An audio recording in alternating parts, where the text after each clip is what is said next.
Olá, aquele abraço, estamos começando mais um programa TVI News aqui pela TVI, canal 24.2 da operadora TV Cabo para o sul da Bahia. Eu quero abraço forte aí a Itabuna e Ilhéus, as duas pioneiras na TV por assinatura no norte e nordeste do Brasil.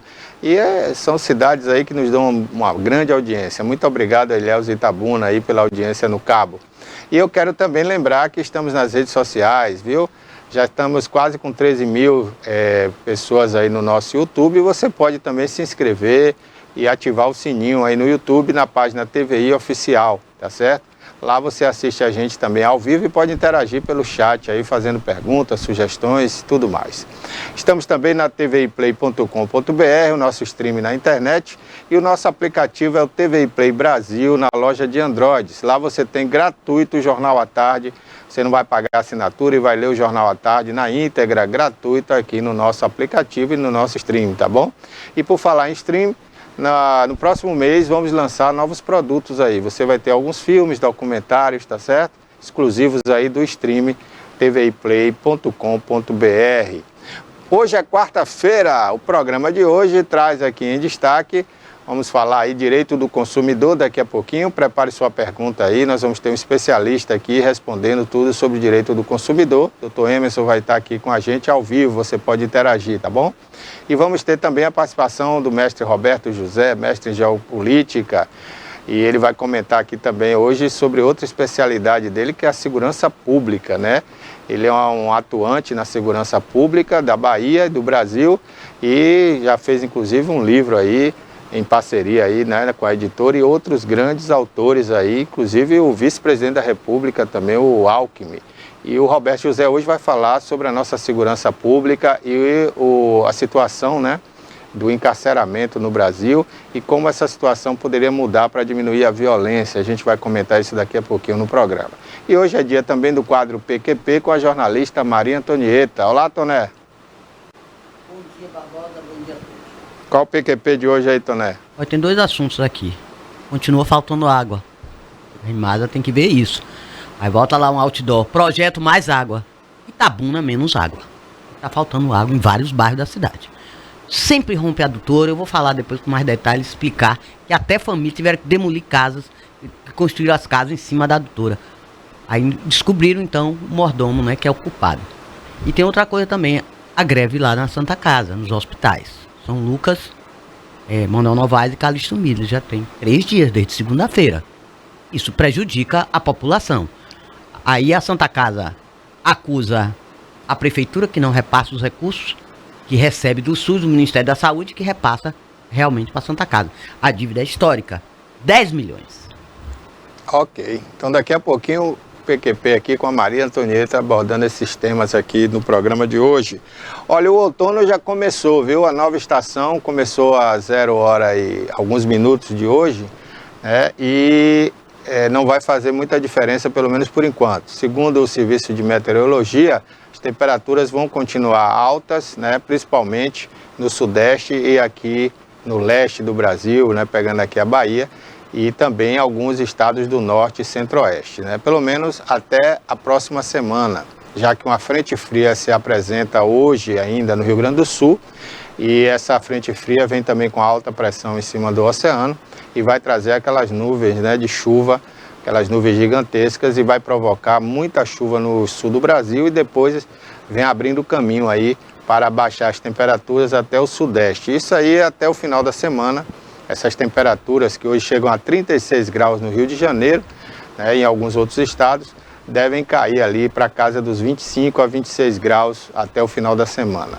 A partir daí, não se sabe como o clima vai predominar, né? O que se estudou aí, né, segundo os meteorologistas, é que vai haver aí um intervalo aí, no segundo semestre, né, entre o El Niño e o Laninha, e as temperaturas a partir daí devem mudar. Inclusive a previsão aí para o próximo semestre é de muita chuva no sul da Bahia, né? Já foi alertado inclusive que pode haver deslizamentos de terra, né? Porque vai se acumular muita chuva nesse período aqui no litoral. Eu vou aproveitar daqui a pouco a presença do Roberto José, que é estudioso também do assunto, né?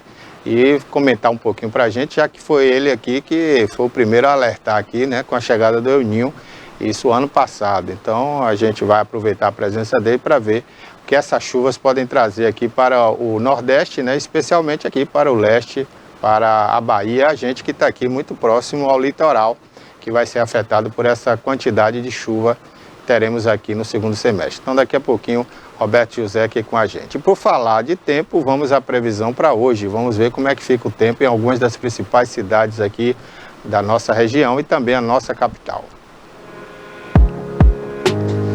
Ilhéus amanheceu hoje com a mínima de 25 graus até às 6 da manhã, a máxima vai chegar a 31 graus daqui a pouquinho às 11 horas, viu? Nesse momento já em Ilhéus, 30 graus.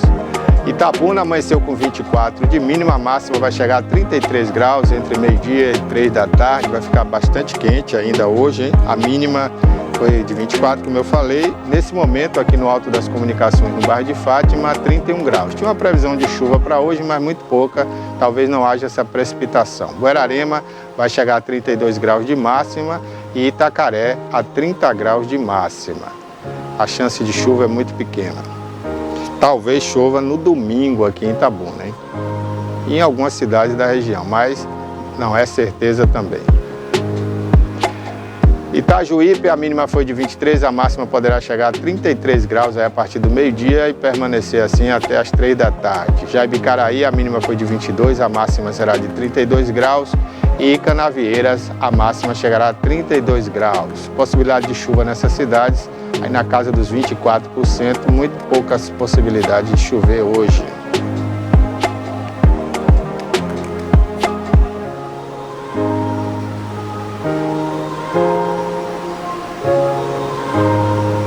E a nossa capital, Salvador, amanheceu hoje com sol forte, céu azul, de brigadeiro.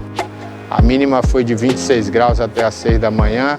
A máxima vai chegar a 30 graus ao meio-dia. 35% de chuvas em regiões isoladas aí da Grande Salvador. Mas não deve chover em toda a cidade. Porto Seguro, a mínima foi de 24, a máxima chegará a 31 graus ao meio-dia. E Vitória da Conquista, a mínima foi de 19, a máxima chega a 30 graus aí por volta do meio-dia também. Chance de chuva muito pouca, eu diria quase nenhuma.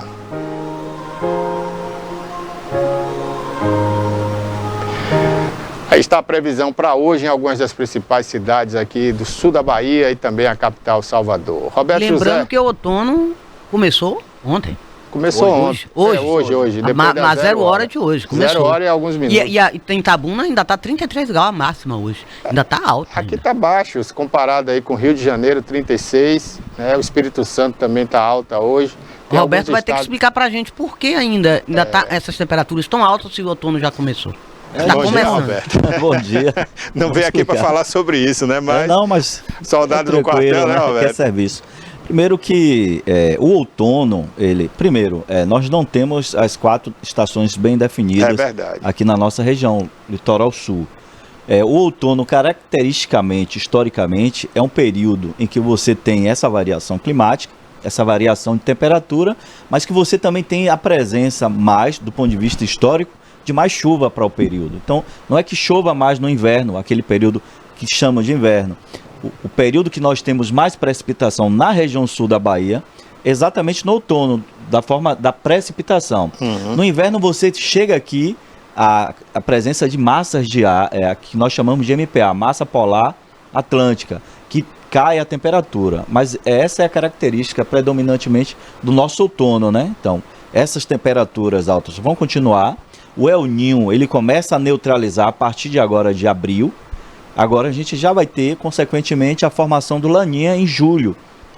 Nós estamos vivendo, Toné, um novo momento climático no mundo, né? O clima, óbvio que o conceito de clima é a junção desses indicadores de umidade, de temperatura, de chuva ao longo de 10, 20 anos. Nós estamos no limiar da mudança climática. Tanto que entre o El Niño e a Laninha, você tinha em média 5 anos a 7 de neutralidade. Hoje você já tem sai um, entra o outro imediatamente. O ano anterior nós vivemos Laninha, aquele período que nós tivemos as enchentes clássicas em Itabuna, foi momento de Laninha. A Laninha neutralizou, 6 meses depois o El Niño começou né? Então esse é um momento de virada climática no mundo. Isso é muito preocupante. Os oceanos, Toné, estão mais aquecidos em razão desse novo contexto de clima no mundo. Então, a gente está vivendo... O planeta está muito quente, o aquecimento muito alto. A gente precisa... Os países se reúnem para diminuir a emissão de gás carbônicos e de gases poluentes no mundo, que favorecem a essa temperatura. Se a gente zerar hoje, conseguir zerar, você ainda tem um momento que a Terra vai tabular tudo isso para voltar à normalidade. Então isso realmente é muito perigoso. A partir da Revolução Industrial, nós conseguimos lançar na atmosfera, isso é uma pesquisa que foi conduzida pelo vice-presidente Al Gore, né? Que era vice-presidente dos Estados Unidos na época de Bill Clinton, e fez uma leitura dos 100 mil anos, imagine, dos 100 mil anos de Terra. Foram ao continente Antártico e fizeram uma perfuração da camada de gelo e conseguiram verificar ali que nós tínhamos, até a Revolução Industrial, alguns picos de poluentes no mundo que era em razão das atividades vulcânicas, mas que a Terra conseguia administrar aquilo. A partir da Revolução Industrial, iniciada lá na Inglaterra, no século XIX, o que é que acontece? Nós começamos a lançar poluentes majoritariamente dos hidrocarbonetos e da queima de combustíveis fósseis e do carvão mineral, lançar de forma exponencial. E as cidades, né, com a industrialização no mundo, isso está chegando a índices inaceitáveis. E a China foi um dos maiores poluentes, né? Exatamente. Não, a China, a Índia, que são agora os países que mais crescem no mundo. Então a gente está vivendo um novo limiar. A floresta amazônica, ela é peça importante, ela não é o pulmão do mundo, como muita gente fala. O pulmão do mundo são os oceanos, né? E as algas ali produzem oxigênio. Mas a Amazônia, ela tem um papel importante, principalmente para o Brasil, né? A umidade que chega no Brasil, majoritariamente no centro-oeste, sudeste, sul do Brasil, é a umidade que advém da Amazônia, né? Da floresta amazônica, com a umidade que parte do oceano, chegando na floresta amazônica, ele desce, reverbera nos Andes e volta. Isso é o que a gente chama de rios voadores. Se você perde a floresta amazônica, você perde todo esse contexto de equilíbrio, né? Só para você ter uma ideia, a poeira do deserto do Saara, que a gente chama de aerossóis, ela contribui na formação de chuva no Amazonas, né? Essa mesma poeira, Caetano Veloso canta, né, em verso de prosa, que ela lança, né, a poeira que lança sobre os automóveis de Roma, né? Chega assim. Então o mundo, ele, de forma equilibrada, todas as coisas estão linkadas. Quando o homem põe a mão, você desequilibra. Exemplo, Porto do Malhado. Construção de um porto a mar aberto. Aquela construção, o progrador fez crescer a praia Soares Lopes e está prejudicando as praias do São Miguel e aquela outra praia lateral ali, né?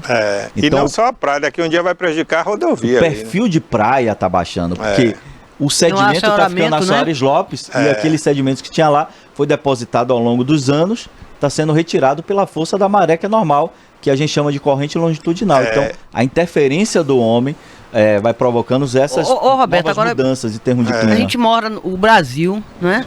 Então, como é que dá para explicar essas diferenças de climas?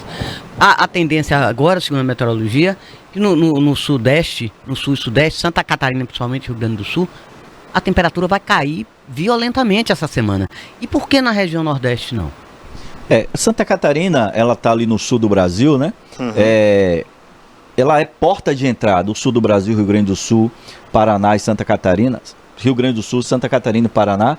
A região sul é porta de entrada dessas massas frias e das MPAs, que são as massas polares atlânticas, né? Então, é quem primeiro resfria. O Brasil, Barbosa, quem mora no litoral, você não sente essa diferença térmica, porque o mar funciona como modulador térmico. Vem a brisa, né? Então você não tem... Por exemplo, você falou ali sobre temperatura máxima e mínima. Pode olhar que as cidades, você citou Canavieiras, as cidades do litoral, você não tem uma diferença grande entre mínima e máxima. Porque ela está próxima ao mar. O mar é termorregulador. Você vê que a máxima lá é de 30, né? Então, assim, essas MPAs, as massas polares, quando forte e que ela tem condições de subir via litoral, ela sobe caindo um pouco a temperatura. Mas aí ela chega forte no Acre. Por que chega forte do Acre? Mas aí já é na região norte. Sim, mas por conta mas está muito mais distante. do Rio Grande do Sul, por exemplo. Ela chega lá primeiro o efeito continentalidade e o efeito longitudinal das nossas serras. O Brasil não tem montanhas. O pessoal diz as montanhas do Brasil. O Brasil não tem montanha. Montanhas são dobramentos tectônicos. Serras é formado ao longo da história, da erosão, né? Da chuva e do vento. As montanhas são aquelas cordilheiras, né? São as cordilheiras dos Andes, são as rochosas dos Estados Unidos e Canadá, que é a colisão entre as placas tectônicas. Né? No Brasil são serras, mas essas serras são longitudinais, sul-norte ou norte-sul.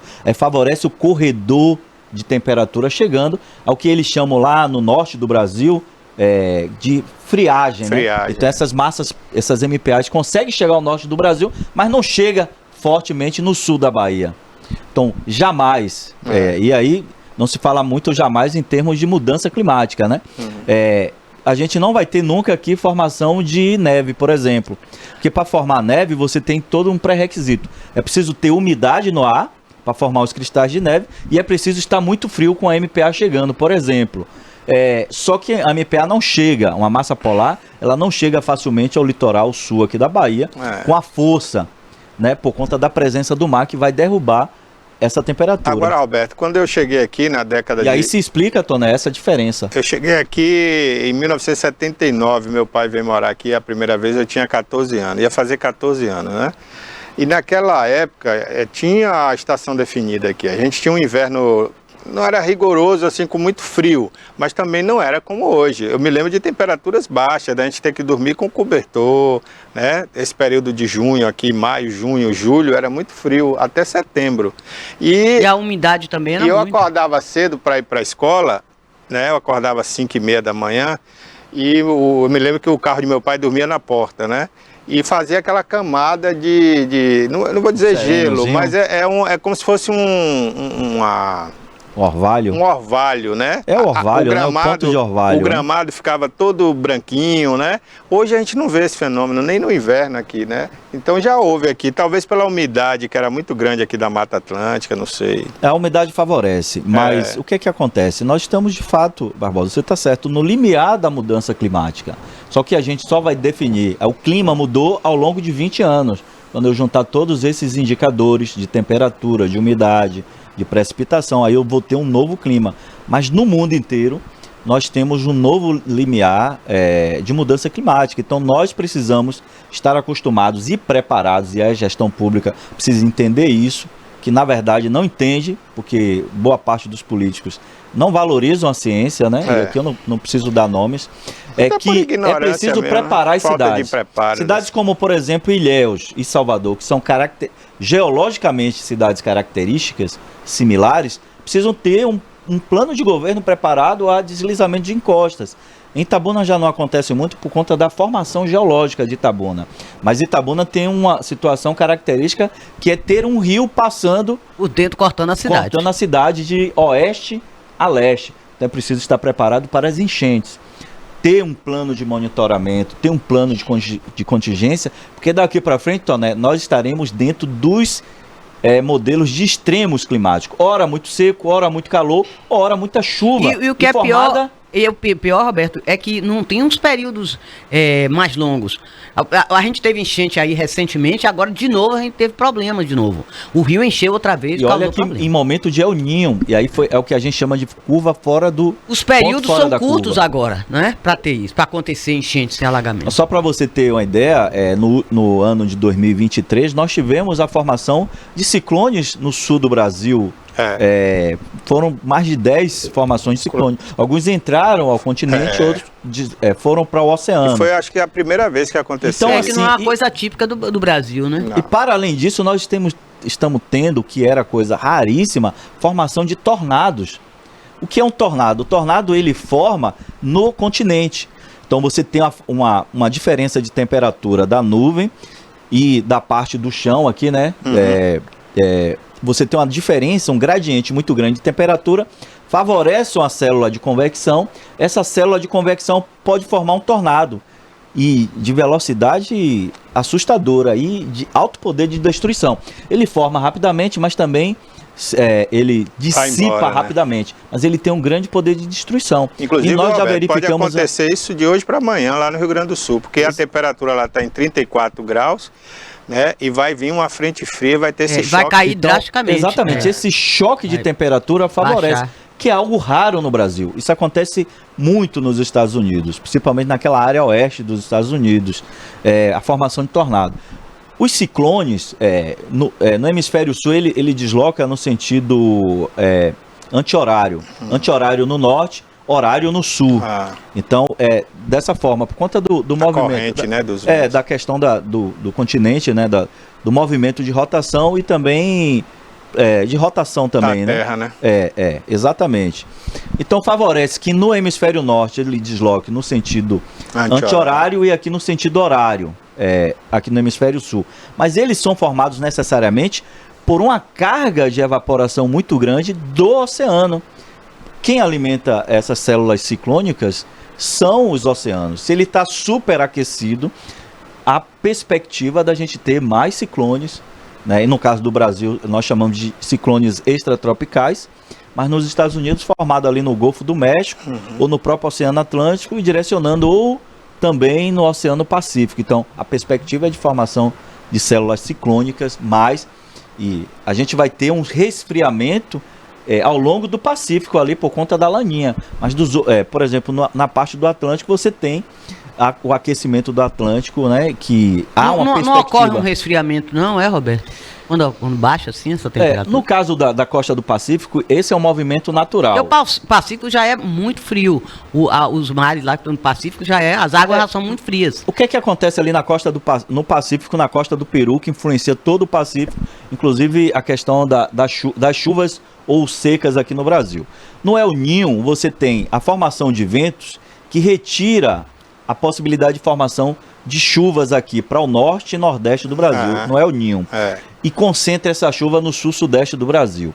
No Laninha, aí você tem um movimento contrário, que é o resfriamento da costa do Pacífico, no Pacífico, na costa do Peru, que vai influenciar também o clima no mundo inteiro, o tempo, melhor dizendo, no mundo inteiro. No caso da Laninha, a gente vai ter a formação de chuvas no norte e nordeste do Brasil, especificamente no sul. Aí vai formar o que a gente chama de zona de convergência intertropical sul, que tradicionalmente ela desce até o sudeste e sul do Brasil, que é o corredor de umidade. Esse corredor de umidade, ele tende a subir para o norte e concentrar essas chuvas exatamente nessa área do norte do Brasil ao nordeste do Brasil. Esse é um movimento natural, mas só que esse movimento natural ele está se arrefecendo em razão dessa mudança climática, desse desequilíbrio ecológico. A Laninha e o El Niño, eles tinham um momento de aparecimento a cada 10 anos, né? E entre um e outro você tinha 5 anos de neutralidade. E agora não. A frequência é grande. Termina o El Niño, já vem uma Laninha. Então esse é o momento de novo normal climático no Brasil. E aí, analisando mais profundamente, toda essa parte de derretimento das calotas polares pode provocar o colapso das correntes marítimas. E as correntes marítimas estão ligadas, elas circulam necessariamente por pressão e temperatura, mas também pelo movimento astronômico da Terra. Então, se você modifica todas essas correntes, você pode ter um colapso nos mares. E só para citar um exemplo aqui, existe uma corrente chamada a corrente de Humboldt, que ela pega ali o Golfo do México e sobe até a Europa, margeando a Europa, e depois desce até a parte do Equador, voltando ali para o Golfo do México. Ela esquenta e sobe, pega toda a costa da Europa, depois ela resfria e desce, depois sobe de novo esquentando. Ela é responsável pelo não congelamento dos portos da Europa durante o inverno, percebe? Se essa corrente deixa de existir, ou se ela muda de comportamento em razão dessas mudanças climáticas, você vai ter uma Europa completamente colapso. Rapaz, interessante, né, Tonete? Então, isso aí são dados científicos. Isso aqui não é o Nostradamus. Não é o Apocalipse. Apocalipse, não. Resumo da ópera. As temperaturas aqui no sul da Bahia vão baixar agora? A perspectiva, sim, que a gente tem um ano de 2024 não necessariamente de temperaturas baixas, mas de mas melhorar do que está, né? Dentro do normal, né? Dentro de 30 graus, por conta 29, da laninha. Então a gente vai ter temperaturas menores para esse ano no sul da Bahia do que no ano passado. Muito pela presença do laninha, da laninha. Rapaz, como você falou, né? A coisa está mais frequente. Antigamente demorava mais para esses efeitos, né? Laninha, El Ninho. Agora não. Quando você falou mesmo ano passado, né? Eu tomei com uma surpresa. Já de novo, né? Quer dizer, já tinha saído de uma laninha e já entrou no El Ninho, né? E agora já vai entrar no laninha de novo. De novo. Então, e quem faz esse monitoramento, existe uma agência norte-americana, NOAA, que ela faz esse monitoramento, né? De todo o comportamento climático no mundo, né? Então, ele tem instrumentos. Isso não é no olhômetro, são instrumentos científicos colocados lá naquela costa do Pacífico, que ali, na costa do Peru, no Pacífico, que ali a gente tem um movimento de ressurgência, né? Uhum. A piscosidade, né? O momento que dá muito peixe é quando tem a laninha, que você vê que com essas águas profundas, ela surge, a gente chama de ressurgência. Na ressurgência, ela traz nutrientes do fundo do mar. E junto com os nutrientes, você tem toda uma cadeia alimentar e a piscosidade naquela área aumenta muito consideravelmente em razão disso. Grandes cardumes. Mas aí você tinha momentos a cada 5, 10 anos disso. Agora é quase que todo ano. E agora todo ano ou você tem laninha ou El Ninho. E isso está dentro de uma previsão. E um próximo do outro, né? Então você não tem aquele momento de neutralidade, de normalidade, né? Aí você influencia toda a questão dos ventos. Porque os ventos alisos que sopram daquela costa ali. Porque você tem aumento de temperatura, porque ele vai esquentando e o vento não sopra e você vai tendo um ajuntamento de massa quente, né? E ele começa na costa do Peru e vai se alargando, porque aquele vento ali diminui sua força. Em contrapartida, aumenta no período do El Ninho um vento que nós chamamos vento de alta subsidência, que ele sobe a estratosférica, as camadas estratosféricas, e na área do Amazonas ele desce empurrando a umidade. Então, dissipa a umidade. Essa umidade acaba ficando ali canalizada, formando essa corrente que a gente chama de convergência intertropical, do norte do Brasil ao nordeste. Agora, Roberto, para a gente encerrar esse tema aí, esse assunto, né, que eu quero falar de segurança também, uma pergunta, né, que não quer calar. Outro dia eu até comentei aqui, porque se misturam muitas coisas entre a ciência, né, e a religiosidade, e aí as pessoas confundem muitas coisas. Mas vamos partir para o âmbito da ciência. A Terra não está se aproximando mais do Sol a cada ano, porque agora mesmo tivemos uma tempestade solar. Isso deve ter influenciado também no clima, né? Ou na questão da temperatura. E o degelo, né, nos polos, né? A gente está vendo aí o degelo acontecendo, talvez seja uma inclinação da Terra ou não, porque eu não acho que seja só o fato da camada de ozônio influenciando. Eu acho que tem também tem outros fatores, né? Um outro fator maior, talvez. A gente vai ouvir muitos cientistas falarem, né, sobre essa questão. Você até já falou aqui do polo da Terra, polo magnético, né, da Terra, não o polo da bússola, mas o da Terra, que tende a se mexer no magma, no interior da Terra, e essa Terra mudar de eixo, né? Eu acho que tem toda uma simbologia também, mas tem o fato, a ciência, né, que também pode provar isso. Bom, o que é que está posto? Que no que diz respeito a essas mudanças climáticas, é muito por conta da mão do homem, que a gente está chamando agora de antropoceno, as marcas do homem na Terra. Então é muito mais essa nossa ação, e aí, como eu citei antes, a Revolução Industrial nos permitiu modificar isso. Corretamente. Essas movimentações astronômicas de que o Sol está mais forte ou mais fraco, que a Terra está se aproximando, isso não existe. O que acontece é que a Lua se afasta da Terra alguns centímetros por ano, mas é muito pequeno. Mas isso implica no movimento de rotação, né, em torno do próprio eixo da Terra, que dá aí as 24 horas e alguns segundos, né? Mas esse afastamento da Lua não significa que depois ela retorna, é um afastamento isso é natural, mas ao longo de alguns bilhões de anos ela vai estar longe, isso vai afetar...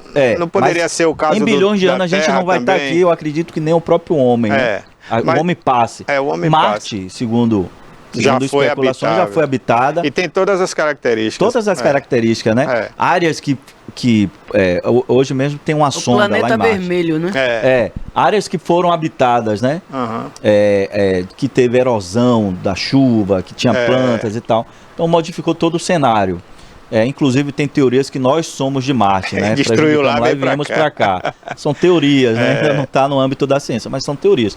Então, do ponto de vista astronômico, não tem uma relação. Do ponto de vista das tempestades solares, ela não implica no clima, mas ela implica na comunicação.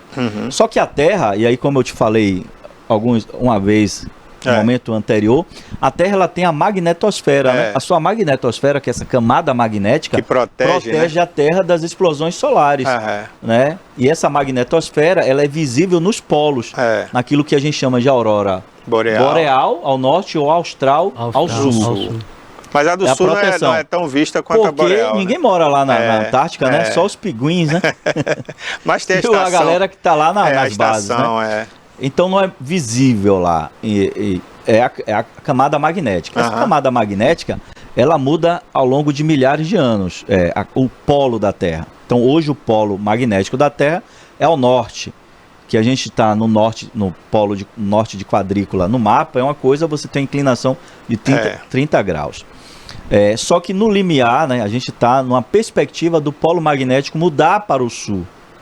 Né? E por que eu estou falando isso? Isso é baseado na ciência. Porque quando você vai para a geologia, faz escavações sobre rochas antigas, as rochas mais antigas, por exemplo, lá nos Andes, que são rochas que estavam embaixo do mar e foram soerguidas pelo movimento tectônico. Você vai lá analisar algumas rochas e você vai verificar, olha, o núcleo dessa rocha está voltado para o sul, porque as rochas formadas em momentos ígneos, né, no interior da Terra, o seu núcleo vai estar direcionado para o norte magnético, para o ponto magnético da Terra, hoje o norte magnético, mas tem rochas que estavam com seu núcleo voltado para o sul. Então, o polo magnético da Terra, ele modifica ora para o norte, ora para o sul, ao longo de alguns milhões de anos. A perspectiva, do ponto de vista geológico, é que a gente está no limiar de uma mudança do polo magnético. Aí, entre uma mudança de um polo e outro, essa camada magnética da Terra, a magnetosfera, para de existir, para ela voltar agora em uma outra movimentação, em uma outra direção.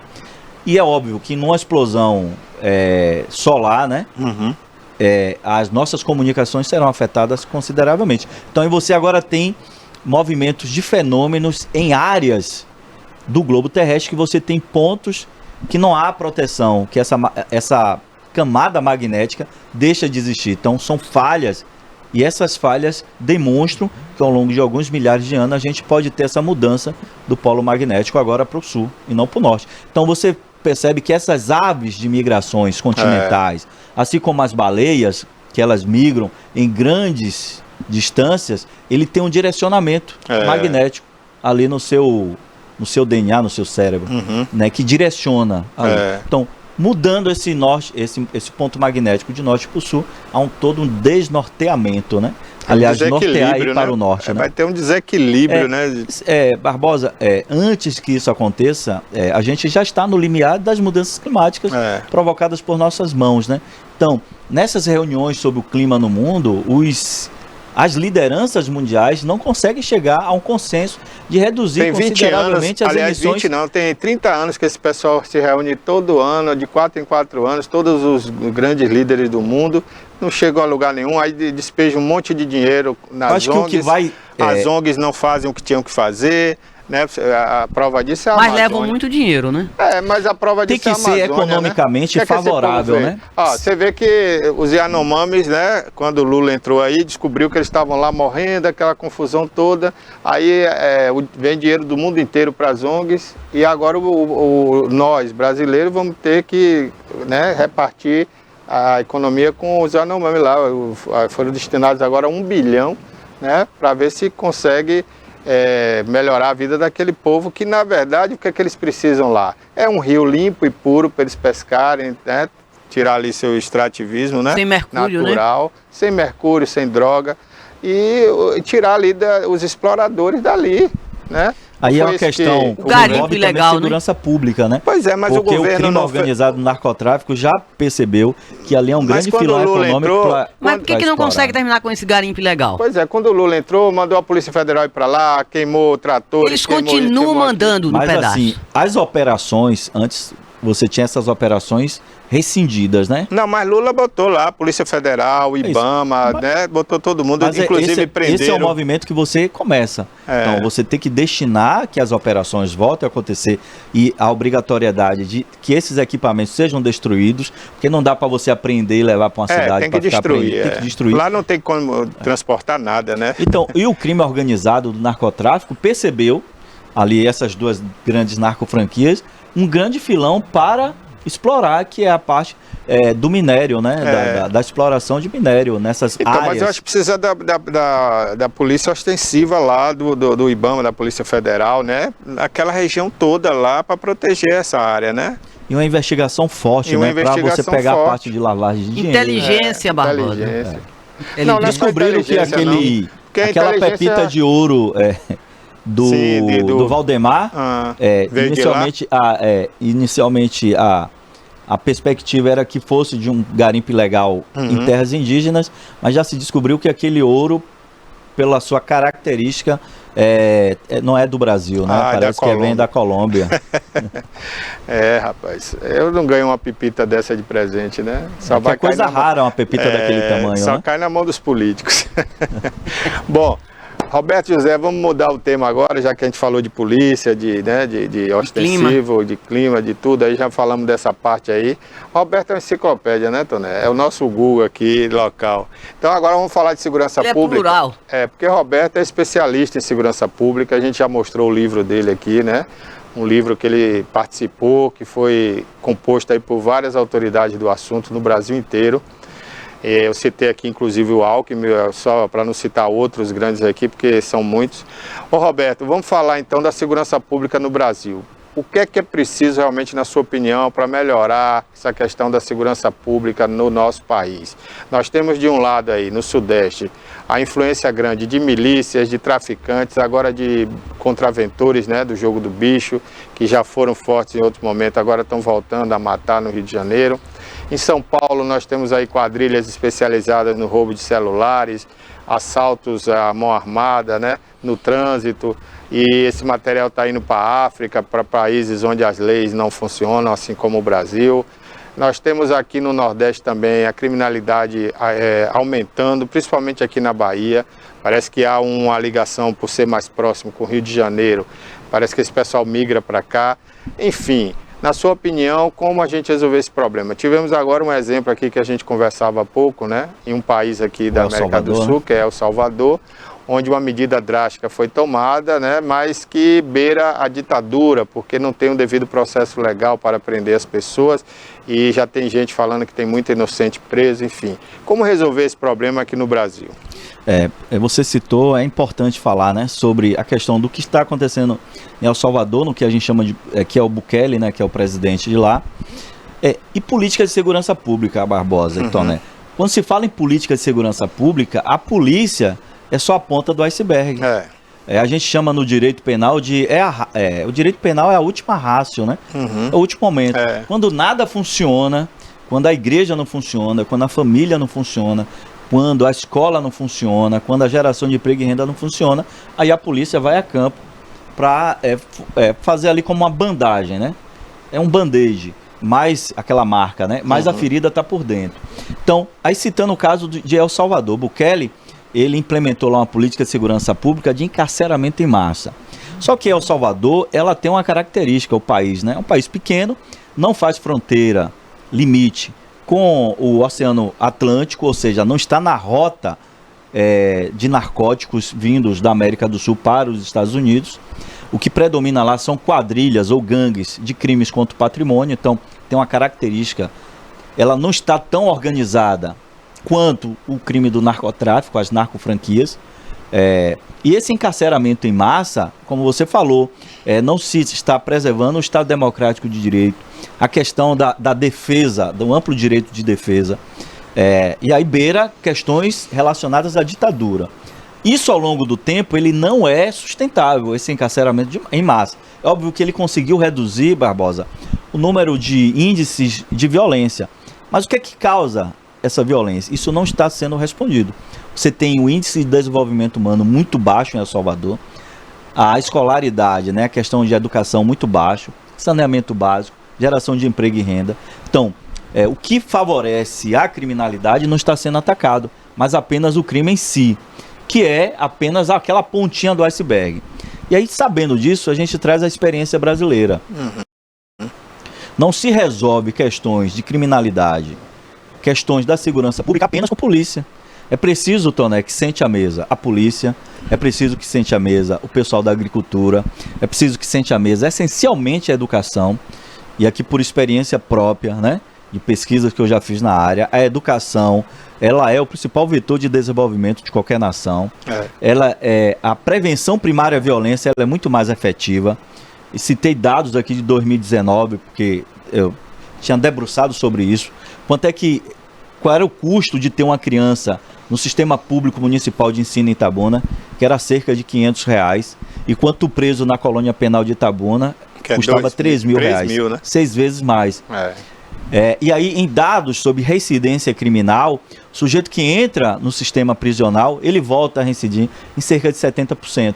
Roberto, só um parênteses aí, esses 3 mil que você coloca é o custo dele, fora aquele que tem direito a um salário federal, né? Que hoje tem uma lei que dá o direito a ter um salário. E é importante desmistificar isso. O auxílio reclusão, Toné, não é para todos. Não é para qualquer um que entre lá. E não é para o preso, é para a família do preso. A família. Se você observar, nós temos hoje 720 mil presos no Brasil, no sistema penitenciário brasileiro. Não chega a 5% os que têm direito ao auxílio reclusão. Quem é que tem direito ao auxílio reclusão? Um cidadão comum que trabalha e que recolhe seu INSS. E que comete um crime. Ele não era um criminoso quanto mais. Um criminoso quanto mais, ele não recolhe MEI. Ele trabalhava... Ele não é microempreendedor individual do crime. É raro. São raríssimos os casos. Ele não recolhe INSS. Quem tem direito ao auxílio reclusão é quem recolhe INSS. E o direito não é para ele, é para a família, nada mais justo. O sujeito é um trabalhador, comete um crime por algum motivo, seja passional, majoritariamente o crime passional. E aí vai preso, a família vai ficar desassistida. E a família dessa vítima tem direito a quê, Roberto? Não, aí a família da vítima tem direito, né? A família da vítima tem direito ao que já existe em termos de proteção. Tem direito a pagar a homicida que está lá preso. Não. Tem que tirar do seu dinheiro. O Estado, ele precisa, quando você coloca o sujeito na cadeia, você precisa fornecer ao preso condições mínimas para que ele cumpra a pena na cadeia. E aí você tem todo o sistema penal que funciona. E aí a gente precisa que a LEP, que é a Lei Penal Brasileira, que ela prevê as condições de prisão, ela seja aplicada na íntegra. O sujeito que morre, a família que morre, você tem um outro sistema de proteção social. E que no Brasil é muito eficiente. É óbvio, Toné, que a gente precisa melhorar. Você tem, por exemplo, tem a LOAS, que é a assistência social, né? Se ele era aposentado, se ele era trabalhador, tem direito à aposentadoria. Se não era, então você tem um outro sistema de proteção social, além do Bolsa Família, que também é um sistema de proteção social, que não se tinha isso, por exemplo, na década de 90, 80, né? No máximo você tinha ali um auxílio leite, parece, né? Criado por Sarney e tal, que a família tinha direito a pegar na padaria 2 litros de leite a cada 2 dias, enfim. O sistema de proteção social no Brasil melhorou. Por exemplo, o SUS, que nos Estados Unidos não tem SUS, no Brasil tem. Faustão fez transplante de coração dentro do sistema SUS, porque não existe no sistema particular. Só que o sistema SUS precisa melhorar a sua forma de gestão, né? Atualizar o cadastro. Por exemplo, Itabuna precisa melhorar a gestão do cadastro SUS.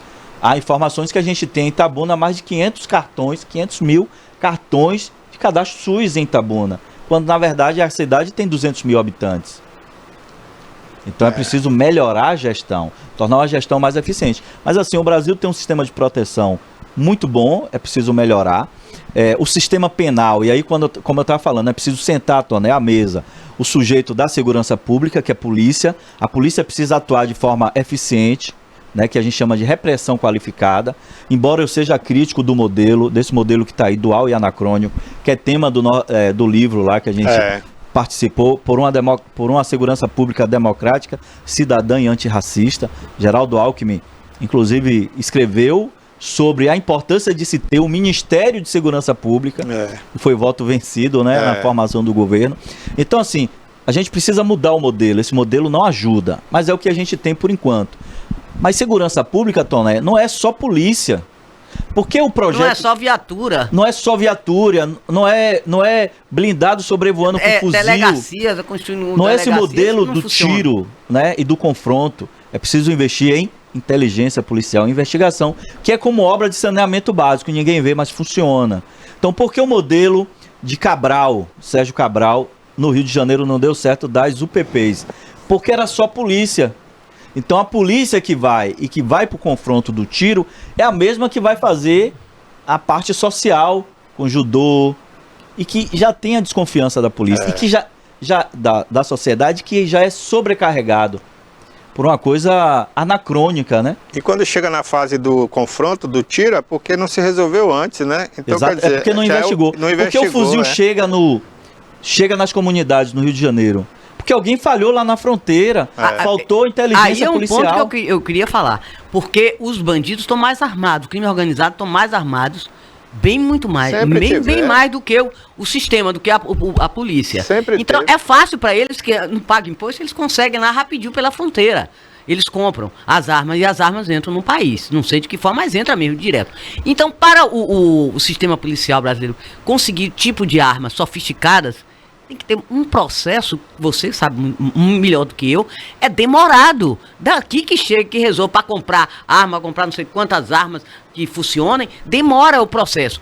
Outra coisa, as viaturas. Aí leva as viaturas, tem manutenção, tem tudo que geralmente a polícia não tem. Aí o bandido pega lá qualquer carro, vai lá, apanha, rouba um carro, assalta, rapidinho ele resolve. Não precisa desse trabalho todo. É muito fácil. E além do mais, o crime organizado hoje em dia, ele tem várias lojas de carros, de veículos. Eles mesmos vendem. Eles são organizadíssimos. Quem não é organizado é o nosso sistema de segurança. Que me desculpe, tá difícil. Outra coisa, a polícia está morrendo, muita polícia. Muitos policiais estão morrendo, Roberto. Você me diz o quê? Pronto. Faz o quê? É preciso desmistificar algumas coisas. A polícia que mais mata no Brasil é a polícia da Bahia. Então, dados do Monitor da Violência e do Fórum Brasileiro de Segurança Pública, do qual faço parte. A Bahia é o estado que mais letal. Foram 1.700 mortes ano passado. Anterior foi 1.400 e já era líder. Então, essa mesma polícia que muito mata também é aquela que muito morre. Mas então, infelizmente, Roberto, é porque chega nesse ponto do confronto, né? Na maioria das vezes. É porque se valoriza mais o confronto. Mas São Paulo, Tarcísio tá lá no litoral, lá, matando o povo lá, ele disse que não tá nem aí. Não, já foram os 30 no litoral, mas não chega tão perto como o Roberto falou aqui dos dados da Bahia, os dados da Bahia são dados assustadores, que é resultado da política do senhor Rui Costa, né? Que também não está nem aí. É pior que o Mas isso é uma forma ideal de resolver o problema de segurança? Não, Roberto. Muito pelo contrário. Aí partir para o confronto... É o que ele está falando aqui, né? Muito pelo contrário. O ideal é investigação. Porque essas armas... Primeiro, também é importante desmistificar uma coisa, Barbosa. 90% das armas utilizadas em mortes letais, intencionais, no Brasil, elas não são armas de fabricação internacional, não. São armas de fabricação local, nacional. As que estão nas mãos dos bandidos? As que estão na mão do bandido. E elas chegam na mão de bandido por uma série de situações. Por furto da mão de cidadão de bem. Da própria polícia? Da própria polícia. Dos fóruns que antigamente faziam a guarda, agora é o Departamento de Polícia Técnica, mas tinha nos fóruns, nos cartórios, milhares de armas de fogo, e o que os bandidos sabiam ir lá, arrombavam e retiravam essas armas, e voltava para o mercado ilegal. Então, majoritariamente, as armas utilizadas para homicídio no Brasil, ela tem a relação com a produção local, e não com essas armas que vêm de fora. Essas armas potentes que recentemente a Polícia Militar aqui em Itabuna apreendeu aqui na região do Daniel Gomes, essas armas, esses fuzis, essas armas de grosso calibre que vêm sim via fronteira, ela não é majoritariamente para cometimento de homicídio, mas na gestão dessas narcofranquias que são poderosas. Então, essas armas chegam como? Então é preciso ter inteligência e investigação. Então, o crime organizado ele tem empresas que faz lavagem de dinheiro. Só que o enfrentamento, Toné, ao tráfico de drogas é sobre a síndrome do Capitão do Mato. Você privilegia o enfrentamento ao narcotráfico, até porque a polícia acaba não tendo braços para chegar lá, ao criminoso lá do varejo. O varejão, né? A boca de fumo aqui e acolá. As figurões, os grandes figurões do narcotráfico no Brasil, que a gente chama presos, narcotráfico no atacado... Eles estão presos e mandando. Tá tudo solto. Você tem algumas figuras presas, mas os barões... Então não é preso, você só tem desses grandes aí, Marcola e Fernandinho Beiramar, que foram usados como exemplo. E aí você tem outros que nem aparecem no nome. Aí você tem... mas fica na mão desses maluquinhos que estavam no ônibus outro dia no Rio de Janeiro, que o cara ia subindo, ele deu a arma pensando que era um policial. É isso. E outra coisa, Toné, também desmistificando. O problema das polícias no Brasil, e especificamente na Bahia, não é mais de armamento, não é de viatura. Porque os sistemas de, por exemplo, de licitações e de dispensa para compra, por exemplo, a polícia da Bahia, uma parte da polícia já usa a Glock, a pistola Glock, que é a melhor pistola do mundo, é a austríaca. Glock? A Glock, que é a .40 Glock, que é a melhor que tem no mundo, que é uma pistola austríaca. E aí não precisa, você faz uma dispensa de licitação, porque é uma compra específica. Peraí, Roberto, me né? esclarece aí. Essa Glock, ela é fabricada... Na Áustria. Na Áustria? É a melhor pistola do mundo. Ela é uma pistola leve, você tem ali, ela tem uma fibra de carbono e tal, ela é toda especial. A polícia militar usa essa? A polícia militar, a polícia civil da Bahia usa. E os bandidos também usam? Também usam. Mas a polícia da Bahia já usou a fabricação nacional, que até quando caía disparava, essas armas foram tiradas, que é a Taurus. 24/7, que ela tinha um vício de produção. Elas foram tiradas do mercado. Se caísse, disparava. Hoje o problema da segurança pública não é armamento, não é os EPIs, não são as viaturas, porque o sistema de licitações de compra por INEX, que é aquilo que não se exige na licitação, foi aperfeiçoado. Qual é o nosso problema hoje? Mas o processo é demorado, Roberto. Investigação. Mas tem que ser, Toné. Sabe por quê? Porque senão entra o processo é demorado. Mas o bandido tudo é muito rápido. Mas, Toné, o nosso problema não é equipamentos. A polícia da Bahia nosso problema é investigação. Então, sabe, polícia inteligente. É inteligência, sim. Sabe qual é o nosso efetivo da Polícia Civil hoje na Bahia? Não passa de 6 mil. Não passa de 6 mil. A polícia militar na ativa 32 mil. Não chega a 32 mil, 31 mil e pouco. Nós precisamos ampliar a investigação. Eu soube, por exemplo, que tem policial do SVI, né, do Serviço de Inteligência. Antigo SVI, né? Hoje é o quê? Não, hoje a gente chama de SI, Serviço SI.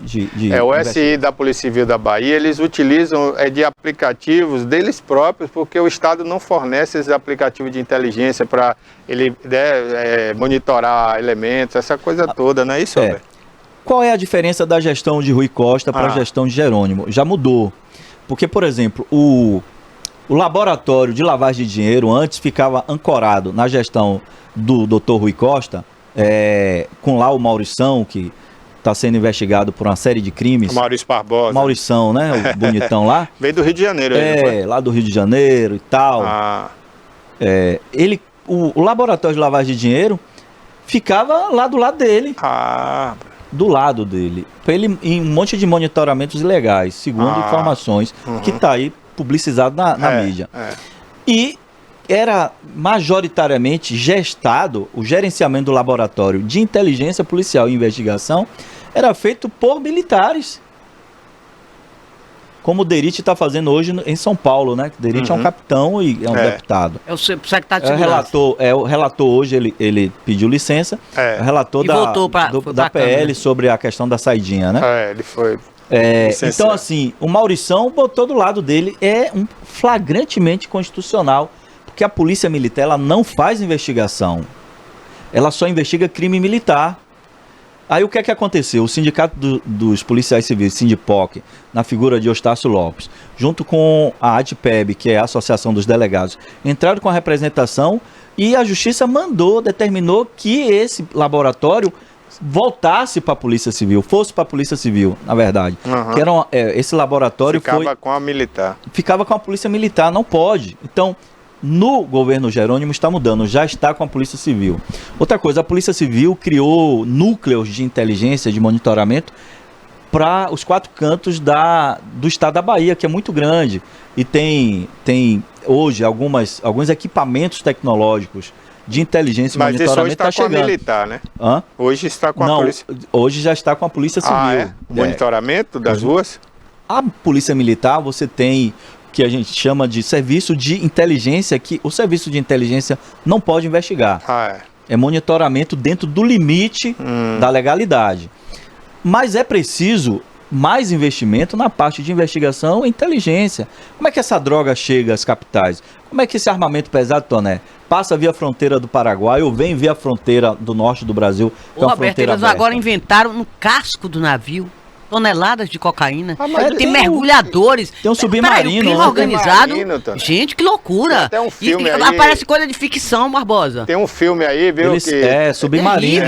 Submarino, tem mergulhadores. Até um brasileiro que estava envolvido nisso, porque é lucro. Então, assim, para o crime organizado do narcotráfico, você colocar 1 quilo de cocaína pura na Europa, você consegue fazer, um lucro extraordinário, para valer assim o risco de você contratar mergulhador para colocar uma bolha em um casco de navio, chegar a ter um outro mergulhador para retirar. Para você produzir o chamado submarino. Quando eu vi isso, eu pensei, isso parece um filme, isso não existe, que loucura. Mas o narcotráfico tudo isso brasileiro... é baseado no dinheiro, lucro, é vantajoso. Mas eles são muito inventivos, eles são altamente criativos. E eles são poderosos economicamente, eles têm dinheiro, como o Roberto disse, para pagar um mergulhador desse que não é barato. Não deve ser barato. Agora tem muito traficante desse aí que morre pela boca, né? Porque o cara vai pra rede social e começa a exibir coisas, né? A Polícia Federal vai lá e descobre. Tem até um filme que é Feito na América, né? Com Tom Cruise, não sei se vocês assistiram. Não vi, não.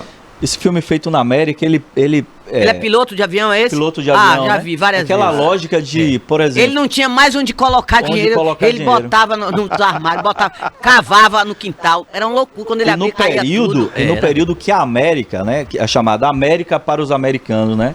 Aquela política do Big Chic, das invasões, né, e da interferência norte-americana na política local, com guerrilha para golpes de Estado, como foi o golpe de Estado em 1964 aqui no Brasil, em outros países da América, para não permitir que o comunismo se implantasse. Então, o momento da bomba atômica, né, e toda essa Guerra Fria acabou reverberando em uma série de desdobramentos.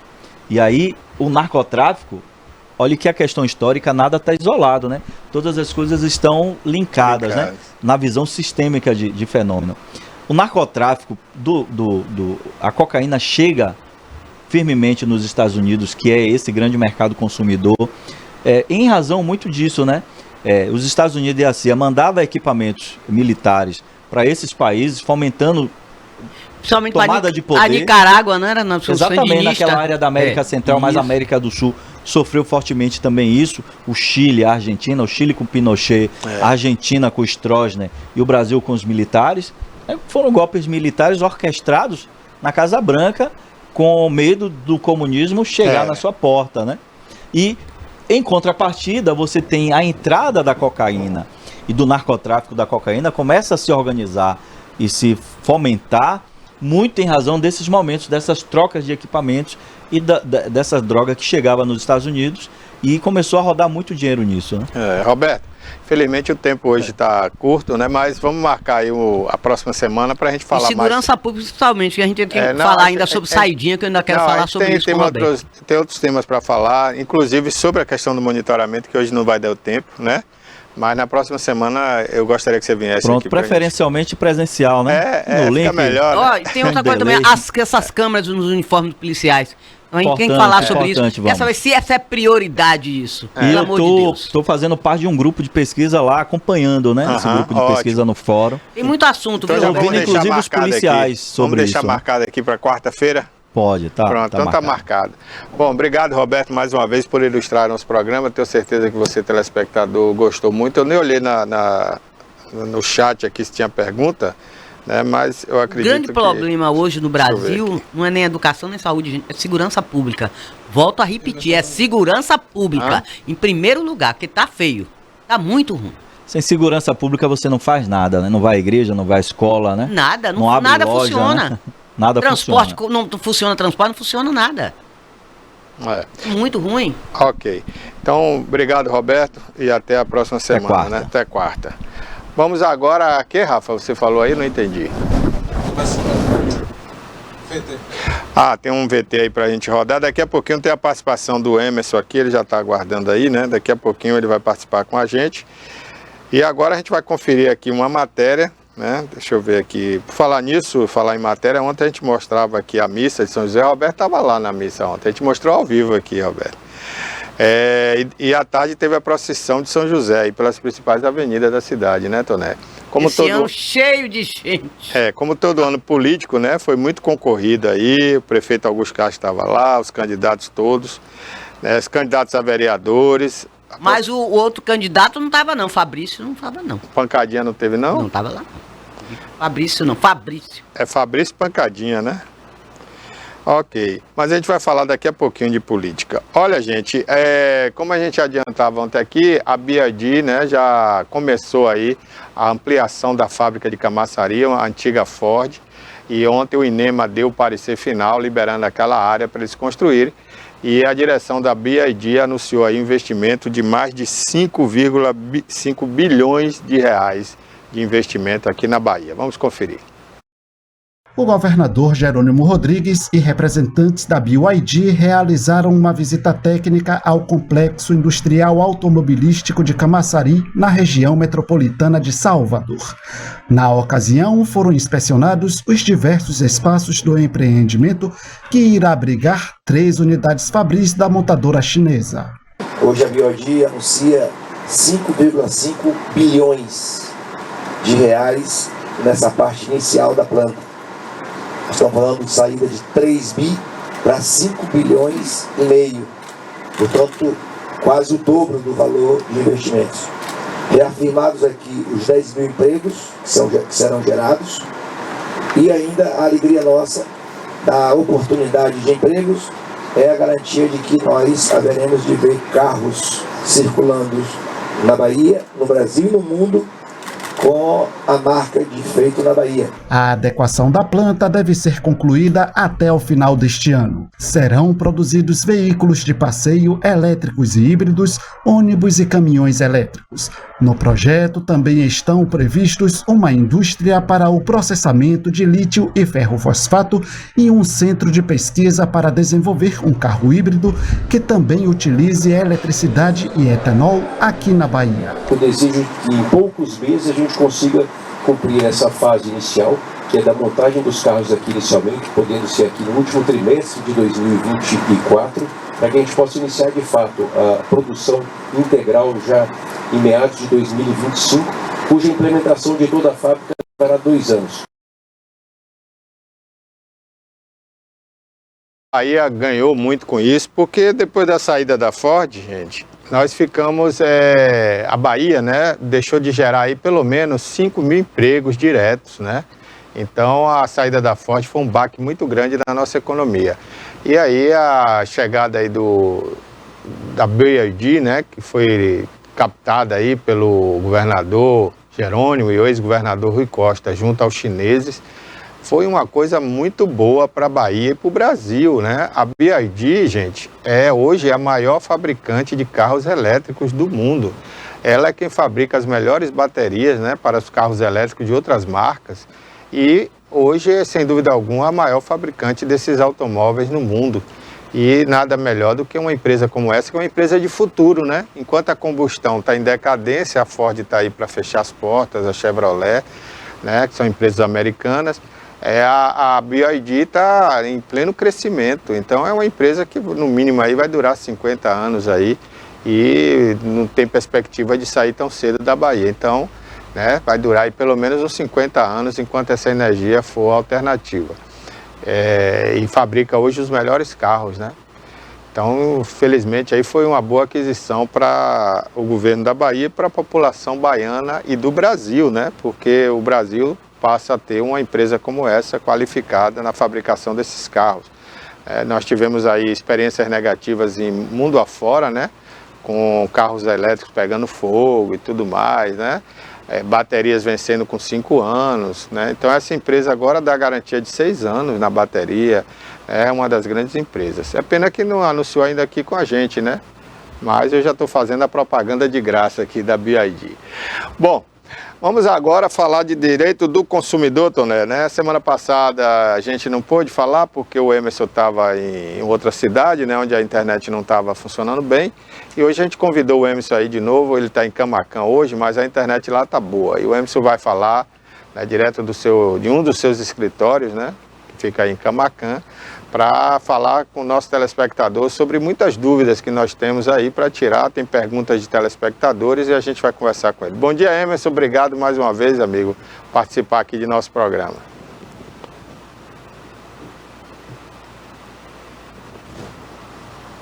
Estou sem áudio aqui. Eu estou sem áudio aqui, Emerson. Eu não sei se é a sua comunicação aí. Perdão, o microfone estava mudo. Ok, então, bom dia. Bem? Agora tá bom. Bom dia, Barbosa, bom dia, Toné. Para mim, mais uma vez, é uma honra estar participando aqui do programa de vocês e poder estar somando aí com o nosso conhecimento dentro da direito do consumidor, para estar ajudando aí você que nos assiste, você que é um consumidor, que passa por diversos perrengues e às vezes não sabe que aquilo é um direito seu e que aquela situação pode te gerar, assim, uma indenização ou também até evitar que você caia em determinadas situações e passe por determinados constrangimentos. Então, para mim, aqui é uma honra estar compartilhando com vocês aqui um pouco sobre o direito do consumidor. Então, conte comigo aí, estou à disposição. Gratidão e um bom dia aí a todos. Sei que naquele dia você não pôde fazer sua pergunta, né? A internet estava muito ruim. Eu não lembro nem qual era. É? Então vou começar aqui enquanto você prepara. Mas eu quero falar agora sobre o cartão de crédito. Sim. Porque é um absurdo que a gente paga de juro. E quando parcela, isso é bom ou ruim? Eu gostaria de saber. Vamos lá, Toné. Cartão de crédito. Fato, os juros do cartão de crédito, como do cheque especial, ele é mais elevado do que empréstimo consignado, empréstimo pessoal e por aí vai. Então, e isso, infelizmente, é regulamentado pelo Banco Central. Mas, ainda assim, existe um teto dado lá no Banco Central. Emerson, o que é considerado um juros abusivo? O juros abusivo é considerado na seguinte situação.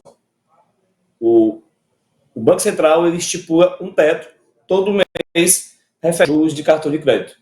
Se esses juros do cartão ultrapassa 50% do que é determinado pelo Banco Central, aí sim passa a ser considerado um juros abusivo.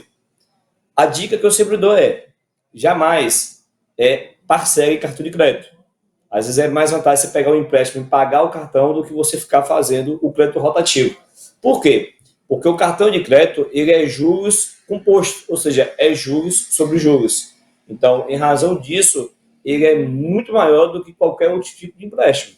O cartão de crédito é um tipo de produto financeiro que a pessoa precisa ter uma inteligência financeira para poder utilizar. Cartão de crédito na pessoa que ela não sabe utilizar, isso é um perigo e pode acabar se tornando uma bola de neve.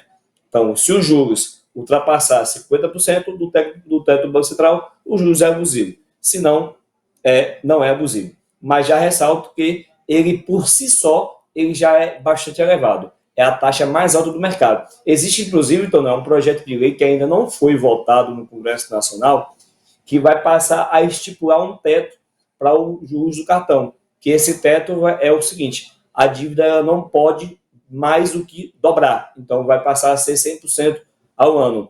Hoje, já chega a 300%. Então, imagine, você deve R$1.000, no final do ano você está devendo 3, 4 mil reais. Então, o juros é muito alto. Mas existe esse projeto que ainda não foi aprovado, eu espero que seja aprovado para evitar que os bancos pratiquem esse tipo de abusividade aí. Bom? No caso assim de juros, você chega no mercado, determinado mercado, aí ele fala assim, eu quero parcelar. Aí, com juros, ele diz, não, sem juros, aqui parcela em 4, 5 vezes sem juros. Agora, como é isso? É o estabelecimento que não cobra o juro ou é a operadora do cartão que não cobra o juro? Quer dizer, o estabelecimento não cobra, isenta você, mas aí a operadora do cartão cobra o juro, é assim? Como é isso? Vamos lá. Você me entendeu? Entendi. Vou te explicar. Quando o lojista ele oferece para o consumidor parcelamento sem os juros, sim. O consumidor ele não vai pagar juros nenhum. Não tem nada a ver com a operadora. A operadora não pode cobrar. O juiz está assumindo junto à operadora os juros, certo? O que não pode é anunciar o produto parcelamento sem juros e quando você chegar no caixa, ele querer te cobrar os juros pelo parcelamento. Isso aí passa a ser uma chamada publicidade enganosa. Então, caso isso aconteça, é possível, através da ação judicial, pedir o cumprimento forçado da oferta. O lojista, ele não é obrigado a fazer o parcelamento, mas uma vez que oferece, ele tem que deixar claro se aquele parcelamento possui ou não juros. Se ele fala que é sem juros, o consumidor não vai pagar juros algum. Provavelmente ele deve estar assumindo os juros lá junto à maquininha de cartão. Se tiver juros, ele vai informar o consumidor de forma clara e o consumidor escolhe se assume ou não esses juros. Tá? Ok. Bom, a gente tem algumas perguntas aqui, Emerson, de telespectadores. Uma delas é sobre operadoras de telefonia, né? Pessoas que dizem que pagam a conta e começam a receber avisos pela internet, através de e-mails, de que ela está com sua conta em atraso. E ela fica achando que teve algum erro, aí vai ver no banco o que é que houve, ou não, pagou, e continua recebendo e-mails, né, dessa empresa aí, 15 dias depois, dizendo que ela não pagou e que está sujeita a isso, aquilo. Então isso pode, a pessoa pode tomar alguma providência com relação a isso, ou é normal? Vamos lá.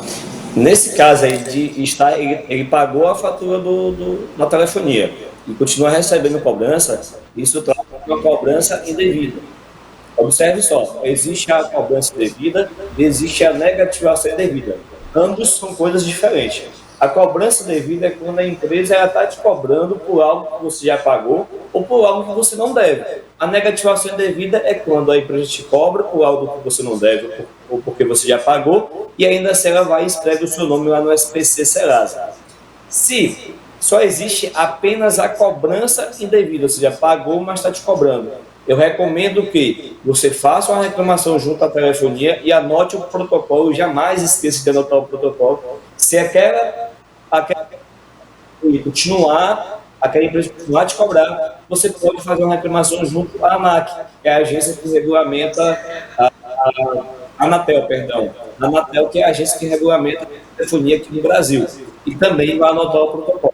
Se ainda assim persistir essa cobrança, você pode buscar por via judicial que cesse essa cobrança, em alguns casos até uma indenização por dano moral. No caso de você pagar e existir o corte do serviço, nesse caso, a chance de você conseguir indenização é muito grande, porque você está com a conta paga e ainda assim o seu serviço ele foi cessado. Então é possível entrar com a ação judicial, pedir ao liminar para que a telefonia restabeleça de forma imediata o seu serviço e pleitear uma indenização por dano moral. Ok, tem outro telespectador aqui que mandou uma pergunta para a gente, que é o seguinte, ele mandou desde aquele dia que você estava aqui, mas a gente não pôde fazer por conta da internet. Sim. Ele comprou uma peça para consertar um veículo. Essa peça foi colocada no veículo e já veio com vício, com problema. Aí ele tirou a peça no mecânico, depois de estar rodando com o carro, viu que a peça continuava com problema, a peça nova. Aí ele pediu para que trocasse a peça. Foi na loja, levou a peça que ele tinha comprado e a loja não aceitou mais. Aí ele entrou na justiça. Tudo bem, entrou na justiça para obter aí o direito do dinheiro que ele pagou pela peça que não prestou, né? E uma possível indenização. A partir daí, ele continuou precisando de outras peças, que o carro é usado, né? Está sempre dando problema. E ao chegar nessa loja, ele observou desde a primeira vez, né? Depois dessa queixa, que quando ele perguntava o preço de uma peça, eles colocavam um preço absurdo. E ele estranhava, porque nas outras lojas essa peça era quase a metade do preço. Então ele não comprava mais lá, comprava em outra loja. Mas tinha peças que ele chegava lá e não tinha em outra loja, só tinha naquela loja. E o vendedor, ao olhar para ele, dava um preço absurdo. E ele passou a desconfiar que era apenas para que ele não comprasse mais naquela loja, porque ele já tinha dado queixa de uma determinada outra peça que não serviu para o carro. Ele entendeu isso como uma perseguição da loja contra ele, ou seja, ele não poderia mais comprar naquela loja. Então, como a loja não queria até, de repente, assumir isso, né, aí ficava dando um preço mais alto do que o normal, porque era um absurdo o preço que o vendedor passava para ele, né? Isso pode ser configurado, isso ele pode entrar também na justiça porque ele foi discriminado, no caso, no balcão, a loja não quer mais vender para ele, a loja tem esse direito, Emerson? Com toda certeza, uma vez que a loja, o estabelecimento está aberto e atende qualquer tipo de público, e ela se nega a atender uma pessoa específica, existe aí uma discriminação contra o consumidor. E isso é uma prática, sim, ilegal e abusiva. Nesse caso, o que eu recomendo? Que ele grave através de foto, vídeo, essa situação que ele passou, todo esse constrangimento, e sem dúvida é possível ingressar com a ação judicial, tanto para poder obrigar a loja a vender para ele, ou também obrigar, tentar pleitear uma indenização por dano moral. Tá? Ok. Bom, outra situação acontece em situações de embarque, né, aéreo. Algumas empresas, através de alguns funcionários, talvez por desinformação, não sei, né, porque hoje existe aquela regra de que você leva bagagem de mão na cabine, você leva com você, né, no avião, não precisa você despachar. Mas tem determinadas bagagens que, mesmo sendo de mão, às vezes a pessoa ali do embarque, né, da venda da passagem, exige que seja despachada.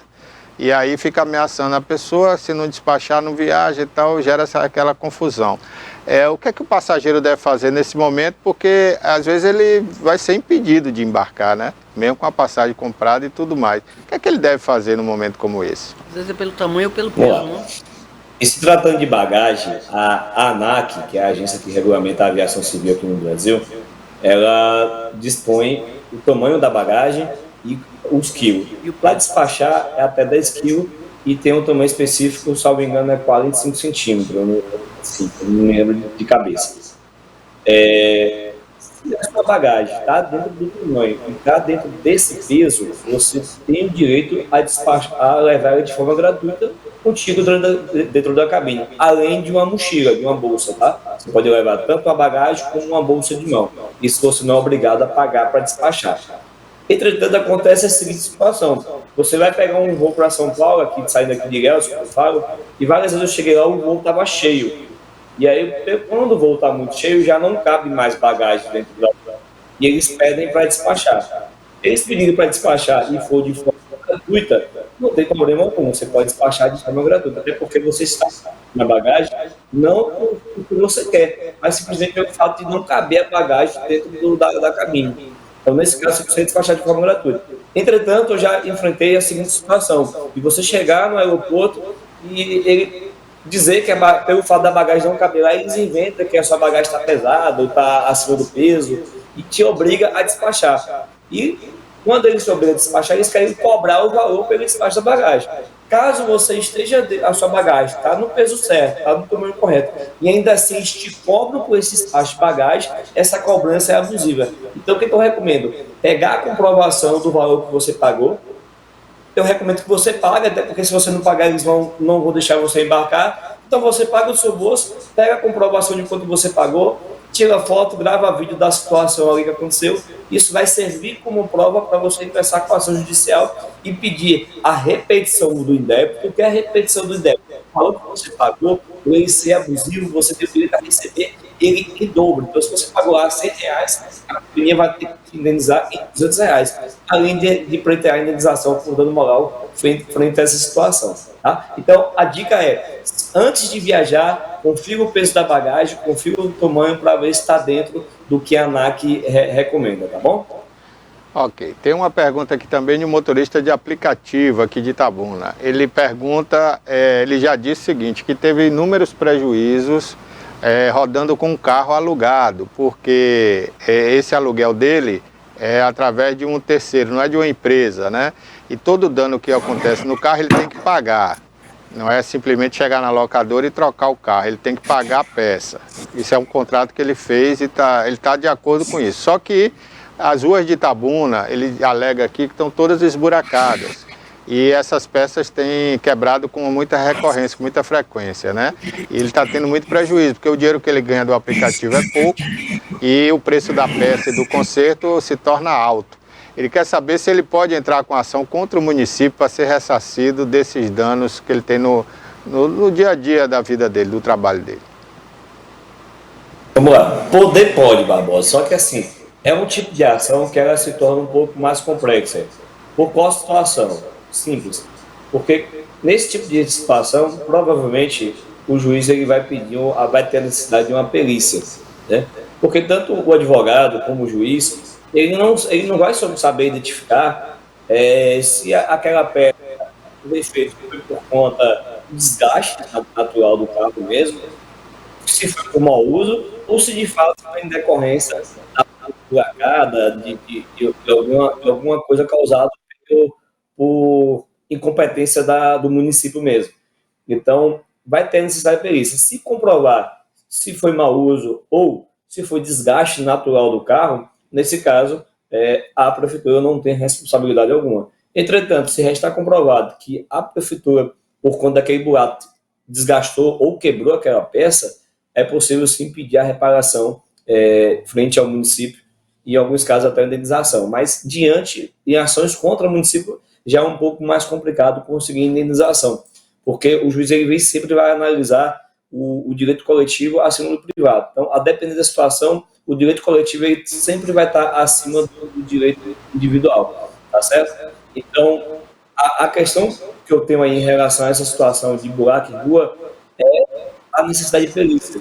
E quando a gente entra com esse tipo de ação aqui na Bahia, várias comarcas, inclusive na maioria das comarcas que eu advogo aqui na Bahia, não tem perito.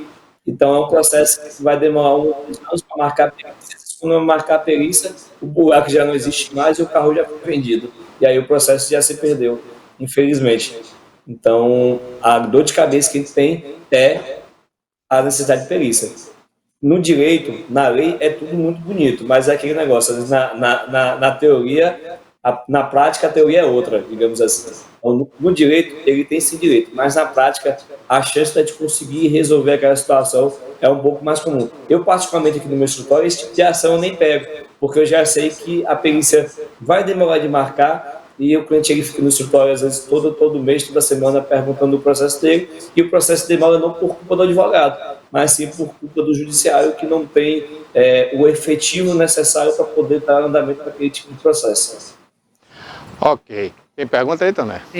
É questão de serviços públicos, né? A questão de energia elétrica, luz e água. Por exemplo, na hora, você está com a conta atrasada. Aí, o serviço foi lá, a empresa foi lá e cortou sua conta, vamos dizer, de água. Aí cortou sua água. Tudo bem. Aí você vai lá e quita o débito. Quitei o débito.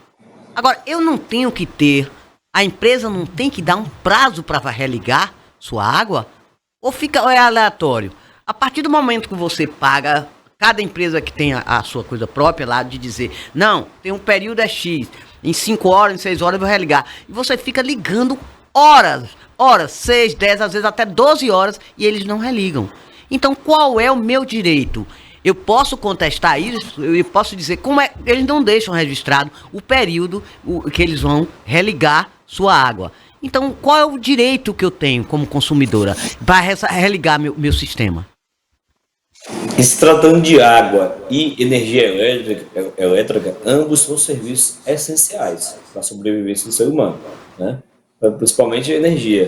Se você não tem energia, às vezes sua geladeira não liga e você vai perder lá um congelado, vai perder tudo que tiver na geladeira, provavelmente você vai acabar perdendo. Então, um prazo para poder religar, tanto fazer religação de energia elétrica como de água, reajustar o reabastecimento da água, é de 24 horas. Tá? Se ultrapassar esse prazo, é possível prestar questão judicial. Então, sempre que eu recomendo, por algum motivo, ou o corte da energia ou o interrompimento do abastecimento de água, você, quando for pedir para religar, pega o protocolo, o dia e a hora que você ligou e anote. Se esse ultrapassar 24 horas, é possível ingressar. Se trata de energia também, eu vou um pouquinho mais além, tá? Eu já vi a seguinte situação. Às vezes a Coelba, vou dar nome ao boi aqui, a de energia elétrica, a Coelba manda o funcionário fazer o corte no dia. Quando chega para o funcionário fazer o corte no dia, ele é abordado pelo consumidor que ele havia acabado de pagar. Porque às vezes o consumidor paga a conta, mas você sabe que o boleto ele demora até 48 horas para dar baixa. Então, ele pode pagar o boleto hoje, mas o banco ainda não informou a Coelba que foi dado baixa. Em razão disso, lá no sistema da Coelba vai estar como em aberto. E aí ele informa e pede para poder cortar. Só que no momento do corte, ele é abordado pelo consumidor e mostra que, ó, acabei de pagar, paguei hoje essa conta, tem 30 minutos que eu paguei. Se naquele momento que o funcionário chegou lá para poder fazer o corte, o consumidor aborda ele apresentando o comprovante de pagamento, ele imediatamente ele deve cessar o corte, ele não pode mais cortar. Aí ele vai falar, mas o meu sistema consta em aberto. Problema dele. Então, se você tem um comprovante de pagamento, o que vai valer é o seu comprovante de pagamento e não o sistema lá da Coelba. Então, abordou o funcionário, informou que está pago, apresentou o comprovante, ele deve cessar o corte. Se ainda assim ele persistir e efetuar o corte, nesse caso vai ser um corte indevido de energia elétrica e é possível ingressar com a ação e conseguir, inclusive, indenização por dano moral frente a essa situação aí, tá bom? Ô Emerson, por falar em corte, né, da energia, você falou aí, né, que o cara apresenta a conta e tal, e tem também uma normativa aí, recente, de que a empresa não pode efetuar o corte mais na sexta-feira depois do meio-dia, né? Porque como não dá tempo o cara pagar no sistema bancário, ele ficaria a ser prejudicado até a segunda-feira ou terça, né? Fim de semana todo, né? Mais de 2 dias. Exatamente, bem lembrado. Passou de meio-dia, já não pode mais efetuar o corte da sexta e aos finais de semana também não. Então, só de segunda a quinta em horário comercial e sexta até meio-dia, justamente por esse motivo. Porque se ele tiver pago, ou se ele correr ali para pagar, provavelmente não vai dar tempo de fazer a religação da energia dele em tempo hábil, dele ter energia no sábado e domingo. Haja vista que essas empresas não abrem sábado e domingo e só fica funcionando de plantão para casos bem específicos, né? Não é o Agora, caso. um seguinte negócio de conta de luz e de água. Eles têm uma norma, eu não sei se isso é diferente para cada empresa. Se você não pode deixar acumular 2 contas, aí você já corta. Eu não sei, para cada empresa se é diferente as regras, ou são as mesmas, tanto em energia elétrica como em água. Você não pode acumular, se acumulou 2 contas, já tem o direito de cortar. Existe um tabu aí, e eu já vi muito cliente chegar aqui com essa situação. Doutor, minha energia só pode cortar se acumular 2, 3, 4 contas. Isso é um tabu, tá? O corte ele pode acontecer a partir de quando? A partir da seguinte situação. Atrasou a conta, houve a notificação daquela conta em atraso. A partir da notificação daquela conta em atraso, conta-se 15 dias. Passou 15 dias na notificação, já pode haver o corte. Ou seja, significa dizer que uma conta só já pode gerar o corte. Tá? Não é necessário esperar juntar 3, 4 contas.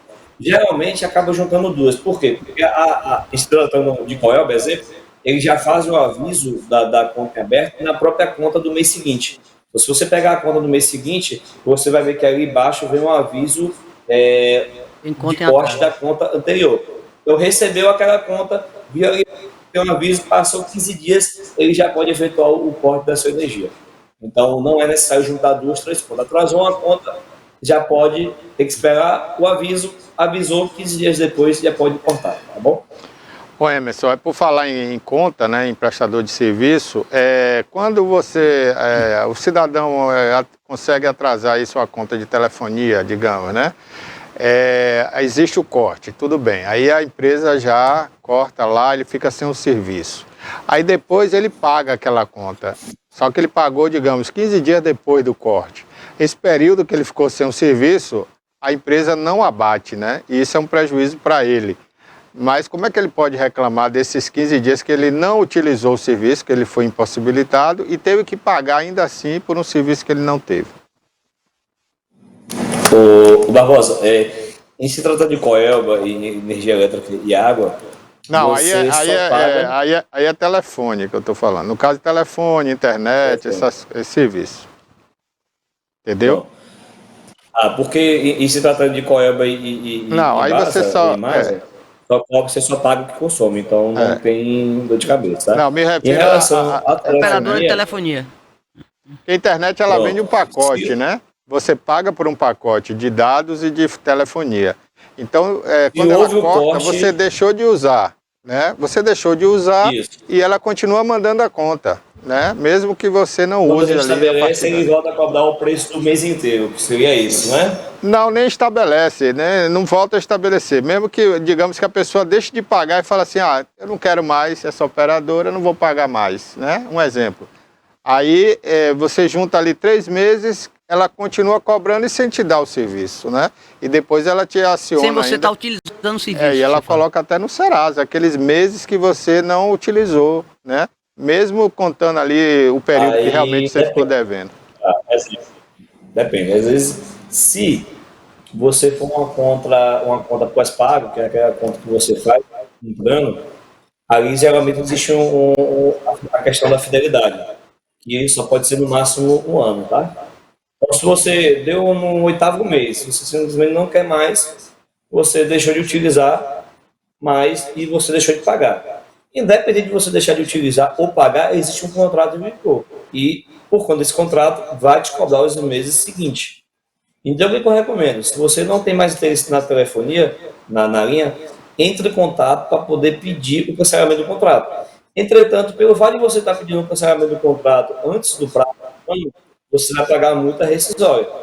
Você só não é obrigado a pagar a multa rescisória se você comprovar que a empresa de telefonia não está te oferecendo o serviço conforme contratado.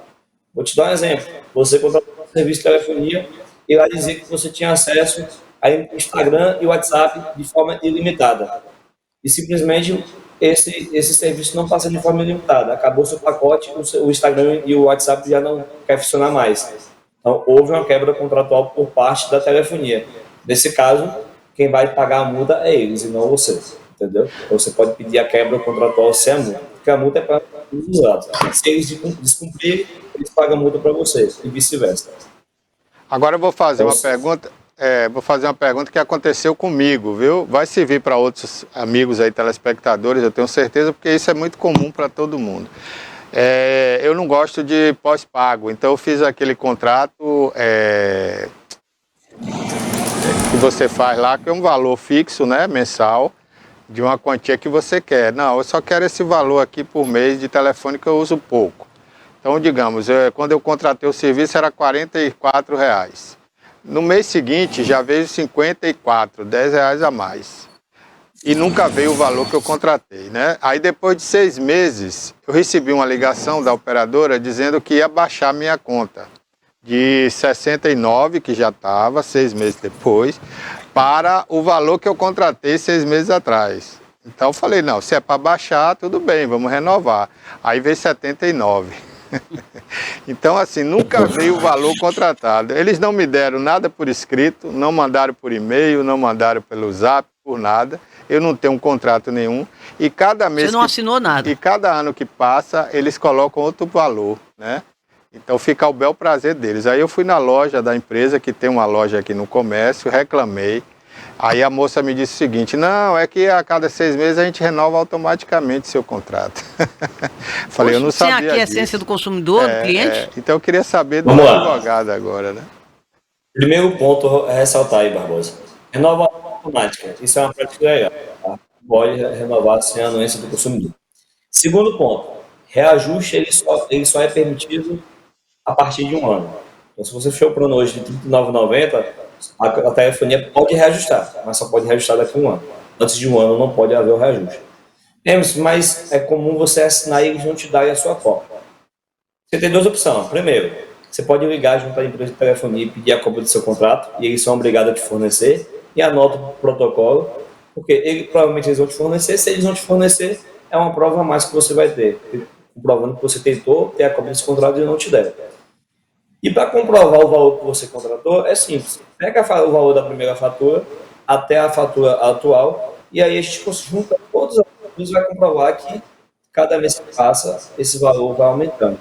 E aí a gente consegue entrar com a ação, pedir a obrigação de fazer para poder voltar para o valor que você contratou inicialmente, tal como pedir a repetição do débito, ou seja, a devolução do dinheiro em dobro desse valor que você pagou de forma indevida, além de indenização por dano moral. Então, mas eu não consigo comprovar. O que o consumidor tem que ter um mínimo de prova. Então, como seria o mínimo de prova aí? A primeira fatura provando quanto você pagou.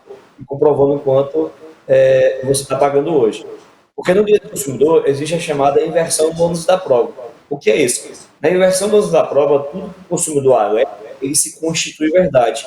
Então, quem tem que provar o contrário é a empresa de telefonia, não você. Então, a partir do momento que você alega contratar um serviço lá de R$ 9,90 e esse serviço hoje está R$ 9,90, quem tem que comprovar que esse aumento foi avisado para você é a empresa de telefonia e não você.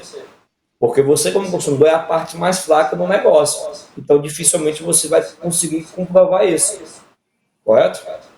Ok. Bom, nosso tempo está acabando. Tem mais alguma pergunta? Eu tenho só a última pergunta aí. Eu vou voltar aí a cartão de crédito.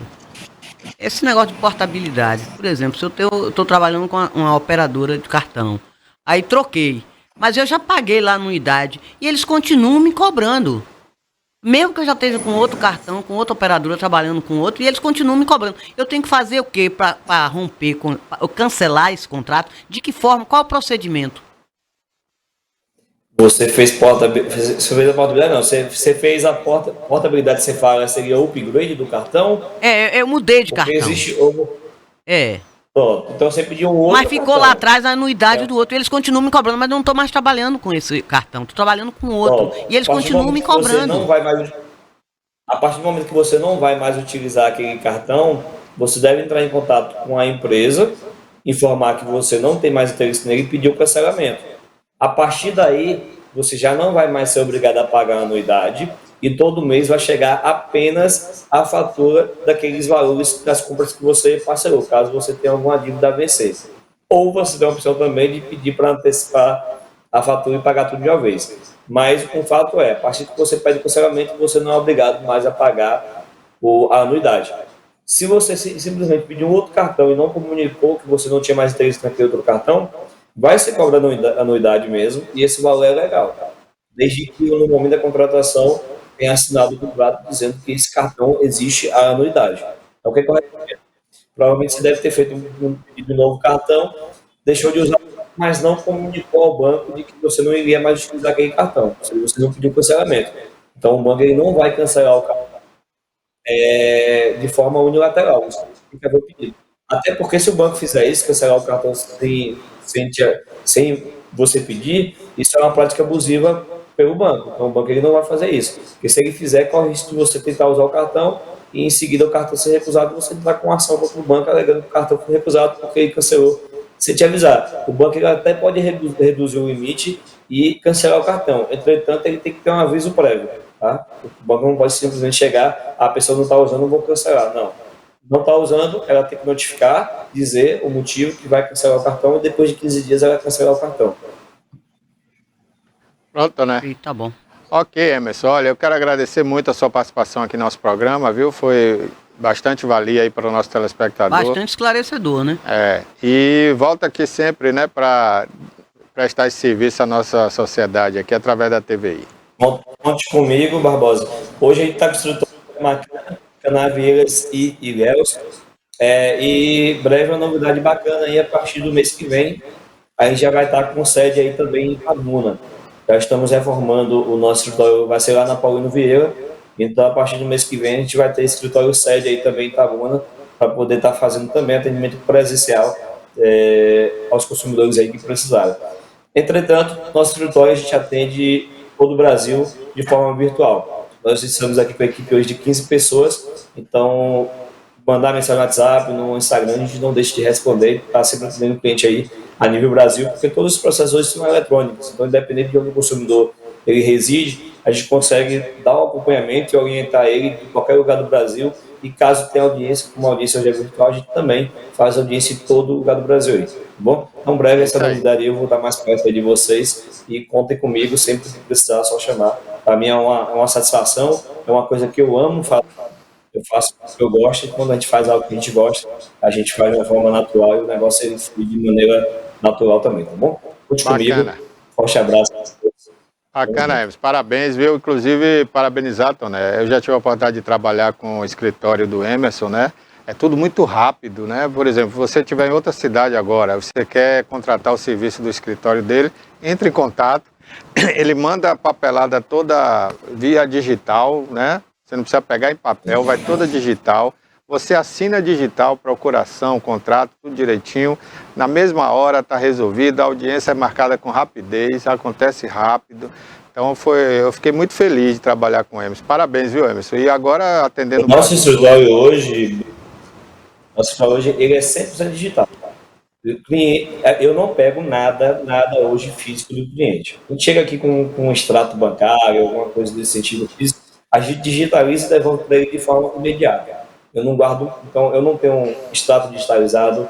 Contrato de procuração de cliente, a gente pega tudo de forma eletrônica. Então o cliente, de onde ele estiver, ele está no trabalho, está no carro, está na fila de banco, ele consegue assinar a procuração e contrato de qualquer lugar. Tudo que a gente faz hoje é de forma eletrônica. Isso é muito bom no escritório, porque a gente, qualquer momento que você quiser pedir a cópia do contrato, da procuração, eu apenas com um clique consigo localizar e te enviar de forma muito rápida e muito cômodo para o consumidor, porque hoje é possível você ingressar com ação judicial sem ter a necessidade de você ir para o escritório. A gente sabe hoje, numa cidade como Itabuna, como Ilhéus, às vezes você acaba com o estresse, você gastar 1 hora para poder ser advogado e voltar. Então hoje não tem essa necessidade de você vir para o escritório para poder, seja para assinar a procuração do contrato, seja para fazer audiência. Tudo hoje é de forma eletrônica, muito de forma rápida e prática, tá? Então conte comigo aí, estou à disposição. É isso aí. Inclusive, eu tive a resolução rápida também, né? Na primeira audiência, uma das queixas que a gente deu lá, já teve a resolução imediata, né? Então, foi muito bom trabalhar com o escritório do Emerson. Eu recomendo aí, você que está assistindo, tem algum problema com o consumidor, de direito do consumidor, né?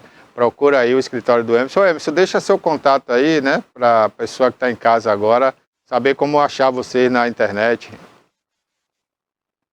Vamos lá. Meu Instagram, Emerson Ribeiro Advogado, posto conteúdo lá todos os dias, e meu WhatsApp, 739966155. Repete aí, por favor. Repete aí o zap. Instagram, @Emerson Ribeiro Advogado, e WhatsApp, 73991663155. 99961 3155. 9966155. Ok, porque falhou um pouquinho a internet aí, mas eu acho que deu para entender, né, Toné? Deu. Você anotou aí? Pronto. 9961-3155. É isso?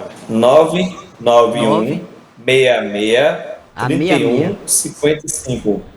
3155. 3155. Isso. Ok, muito obrigado, Emerson, e até a próxima oportunidade aí. À disposição, um abraço a todos aí. Valeu. Com Deus. Esse é o advogado Emerson, especialista, Emerson Ribeiro, especialista em defesa do consumidor, com escritórios aí em várias cidades aí da Bahia, já vai inaugurar também Itabuna, né? Tem um escritório bacana em Ilhéus, em Camaquã, já a partir de abril, Canavieiras, Ele vai a partir de abril, Itabuna aí na Paulino Vieira, e atende o Brasil inteiro. Bom, estamos chegando quase ao final, Toné. Vamos ao quadro PQP de hoje. Vamos falar aqui sobre essa confusão que está entre a Santa Casa. Continua. Não estamos sendo repetitivos. Eles que são repetitivos, e alguém aí está sendo caloteiro e alguém está mentindo. Porque os funcionários continuam em greve. Desde segunda-feira. Segunda, terça e quarta. São 3 dias, continuam em greve os funcionários dos hospitais da Santa Casa. Hospital Manuel Novaes, Calixto Midles Filho e o São Lucas. Segundo o Sintese, que é o sindicato da categoria, eles dizem que são apenas 30% ou 40%, 30% a 35% que não está trabalhando. O resto continua atuando. Mas, de qualquer forma, Barbosa, prejudica o atendimento. E saúde é um negócio que precisa mesmo de um atendimento efetivo e urgente. A saúde e doença não espera. Então, e isso por conta de quê? Diz que é por conta de uma dívida. São os repasses dos recursos do SUS que não estão sendo repassados pela prefeitura. Ou seja, vem o Ministério da Saúde, manda o dinheiro para a prefeitura e a prefeitura, através da Secretaria Municipal de Saúde, repassa para a Santa Casa. Diz que esse dinheiro não está sendo repassado. E diz que essa dívida já vem se rolando aí há muito tempo. Disseram que era 8 milhões. Agora, diz que são 10 milhões. Ninguém sabe aí quem está mentindo, quem está falando a verdade. O problema é que continua a dívida. Aí a prefeitura divulga a nota se defende. Diz que já mandou aí agora 2.100.000 a semana passada. Da outra vez que teve essa greve, esse movimento, a mesma coisa. Mandaram 1 milhão, agora mandaram 2. Mas acontece que isso não é suficiente para pagar a folha. Aí a prefeitura alega. A Santa Casa não só tem essa fonte de recursos para pagar os funcionários. A Santa Casa tem um plano de saúde próprio, que é o Plano Sul. A Santa Casa tem outra fonte de recursos. Sim, eu não sei, mas precisa desse dinheiro. E esse dinheiro é legal e é direito da Santa Casa receber. Então, se não, esses repassos não... Se o Ministério da Saúde e o SUS está repassando esse dinheiro, então cabe à prefeitura pagar a quem deve. Até agora, Barbosa, só a prefeitura divulgou uma nota aí explicando a posição dela, se defendendo e acusando a Santa Casa. Mas a Santa Casa não se pronuncia. Fica só Sintese e a briga entre o Sintese e a prefeitura. E a Santa Casa está no meio aí, que a Santa Casa realmente é quem mantém, é a mantenedora desses 3 hospitais. E que estão funcionando de maneira precária e com funcionários trabalhando de forma reduzida. Isso é ruim. É muito ruim para a Santa Casa. E fica mal vista aí pela população. Porque saúde, doença, não pode esperar, gente. Tem que resolver. Tá devendo, pague. Agora fica a prefeitura. É uma dívida histórica. Eu quero saber lá se é dívida histórica, não. Eu quero saber dos meus direitos. Eu quero ter direito ao meu atendimento. Tá certo? Resolvam aí. É como a Sintese também fala. Vocês têm que resolver. Mas o Sintese tem que intervir. A paralisação tem que haver ou não tem que haver? Não sei. Mas é a forma que foi realmente chegou ao limite e que os funcionários fizeram uma assembleia e decidiram pela paralisação, que já está durando 3 dias. Qual é o outro PQP de hoje, Toné? O outro PQP de hoje é o problema da Imasa, de novo. Colocaram que eu nunca vi outdoor nesses anos dessa nova gestão, eu nunca vi um outdoor da Imasa. Posso ser até que eu esteja enganada, desculpa aí, viu, Claudinho? Mas botaram aí agora um outdoor. Projeto mais água, vem aí, mas Itabuna menos água. Teve agora um problema na comunidade do Gongo, que é no Jardim Alamar, por ali. Rompeu de novo uma adutora. Rompeu porque a Imasa acusou. Moradias foram construídas de forma irregular. Em cima de onde passa debaixo dos tubos lá da rede de abastecimento da adutora. Simplesmente quebrou. O que aconteceu, Barbosa? Tiveram que demolir nada menos que 5 imóveis. A prefeitura está pagando um aluguel, aliás, a Imasa, né? Não é bem a prefeitura, sim. Mas a Imasa está pagando um aluguel social a essas famílias. Porque as casas tiveram que ser destruídas. Tinha outros barracos também, tiveram que ser destruídos. Teve que ser removidos, porque estava justamente construído em cima da rede. E aí? E atrapalhou o pessoal do São Roque, de um bocado de localidades ficaram sem água. E agora está voltando aos poucos. Aos poucos. Ainda não o estabelecimento do abastecimento ainda não está normalizado. Está ruim. E eu quero saber, viu, Claudinho, por que o Jardim Primavera está faltando água?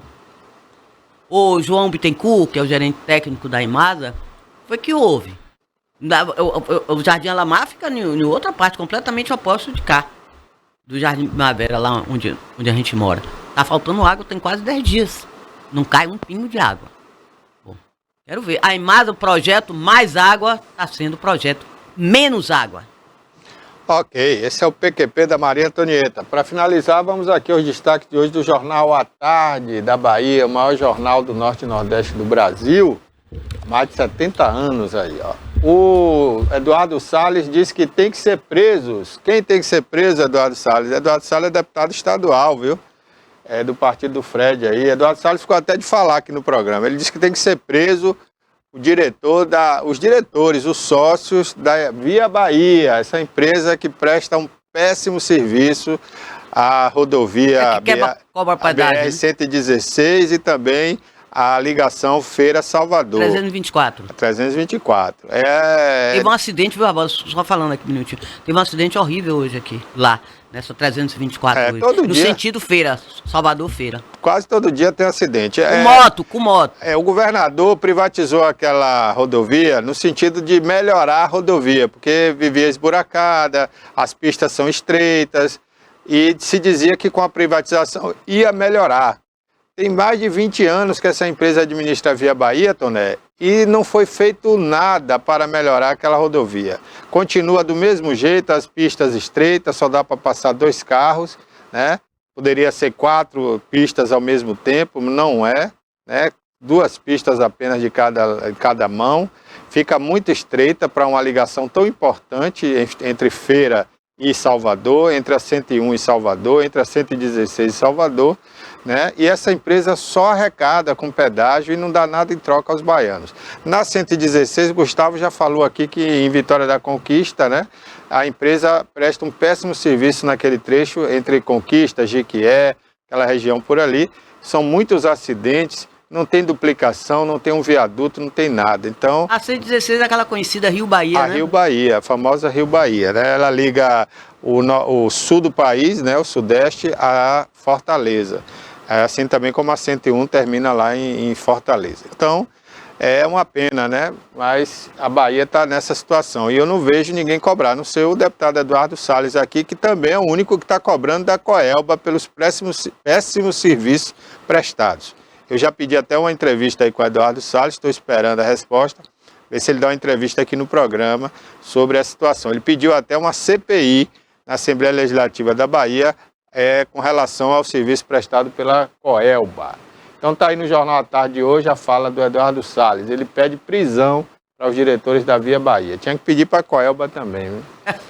O Supremo Tribunal Federal deve retomar hoje julgamento sobre a revisão da vida toda. Aposentados que entraram na Justiça podem pedir o recálculo do benefício. O Supremo Tribunal vai julgar hoje. Vou falar em Supremo também, o STJ, que é o Superior Tribunal de Justiça, julga hoje o caso do Robinho, né? Se ele fica no Brasil e cumpre pena aqui, ou se tem que ser extraditado e como não há esse acordo com a Itália, o que vai fazer, né?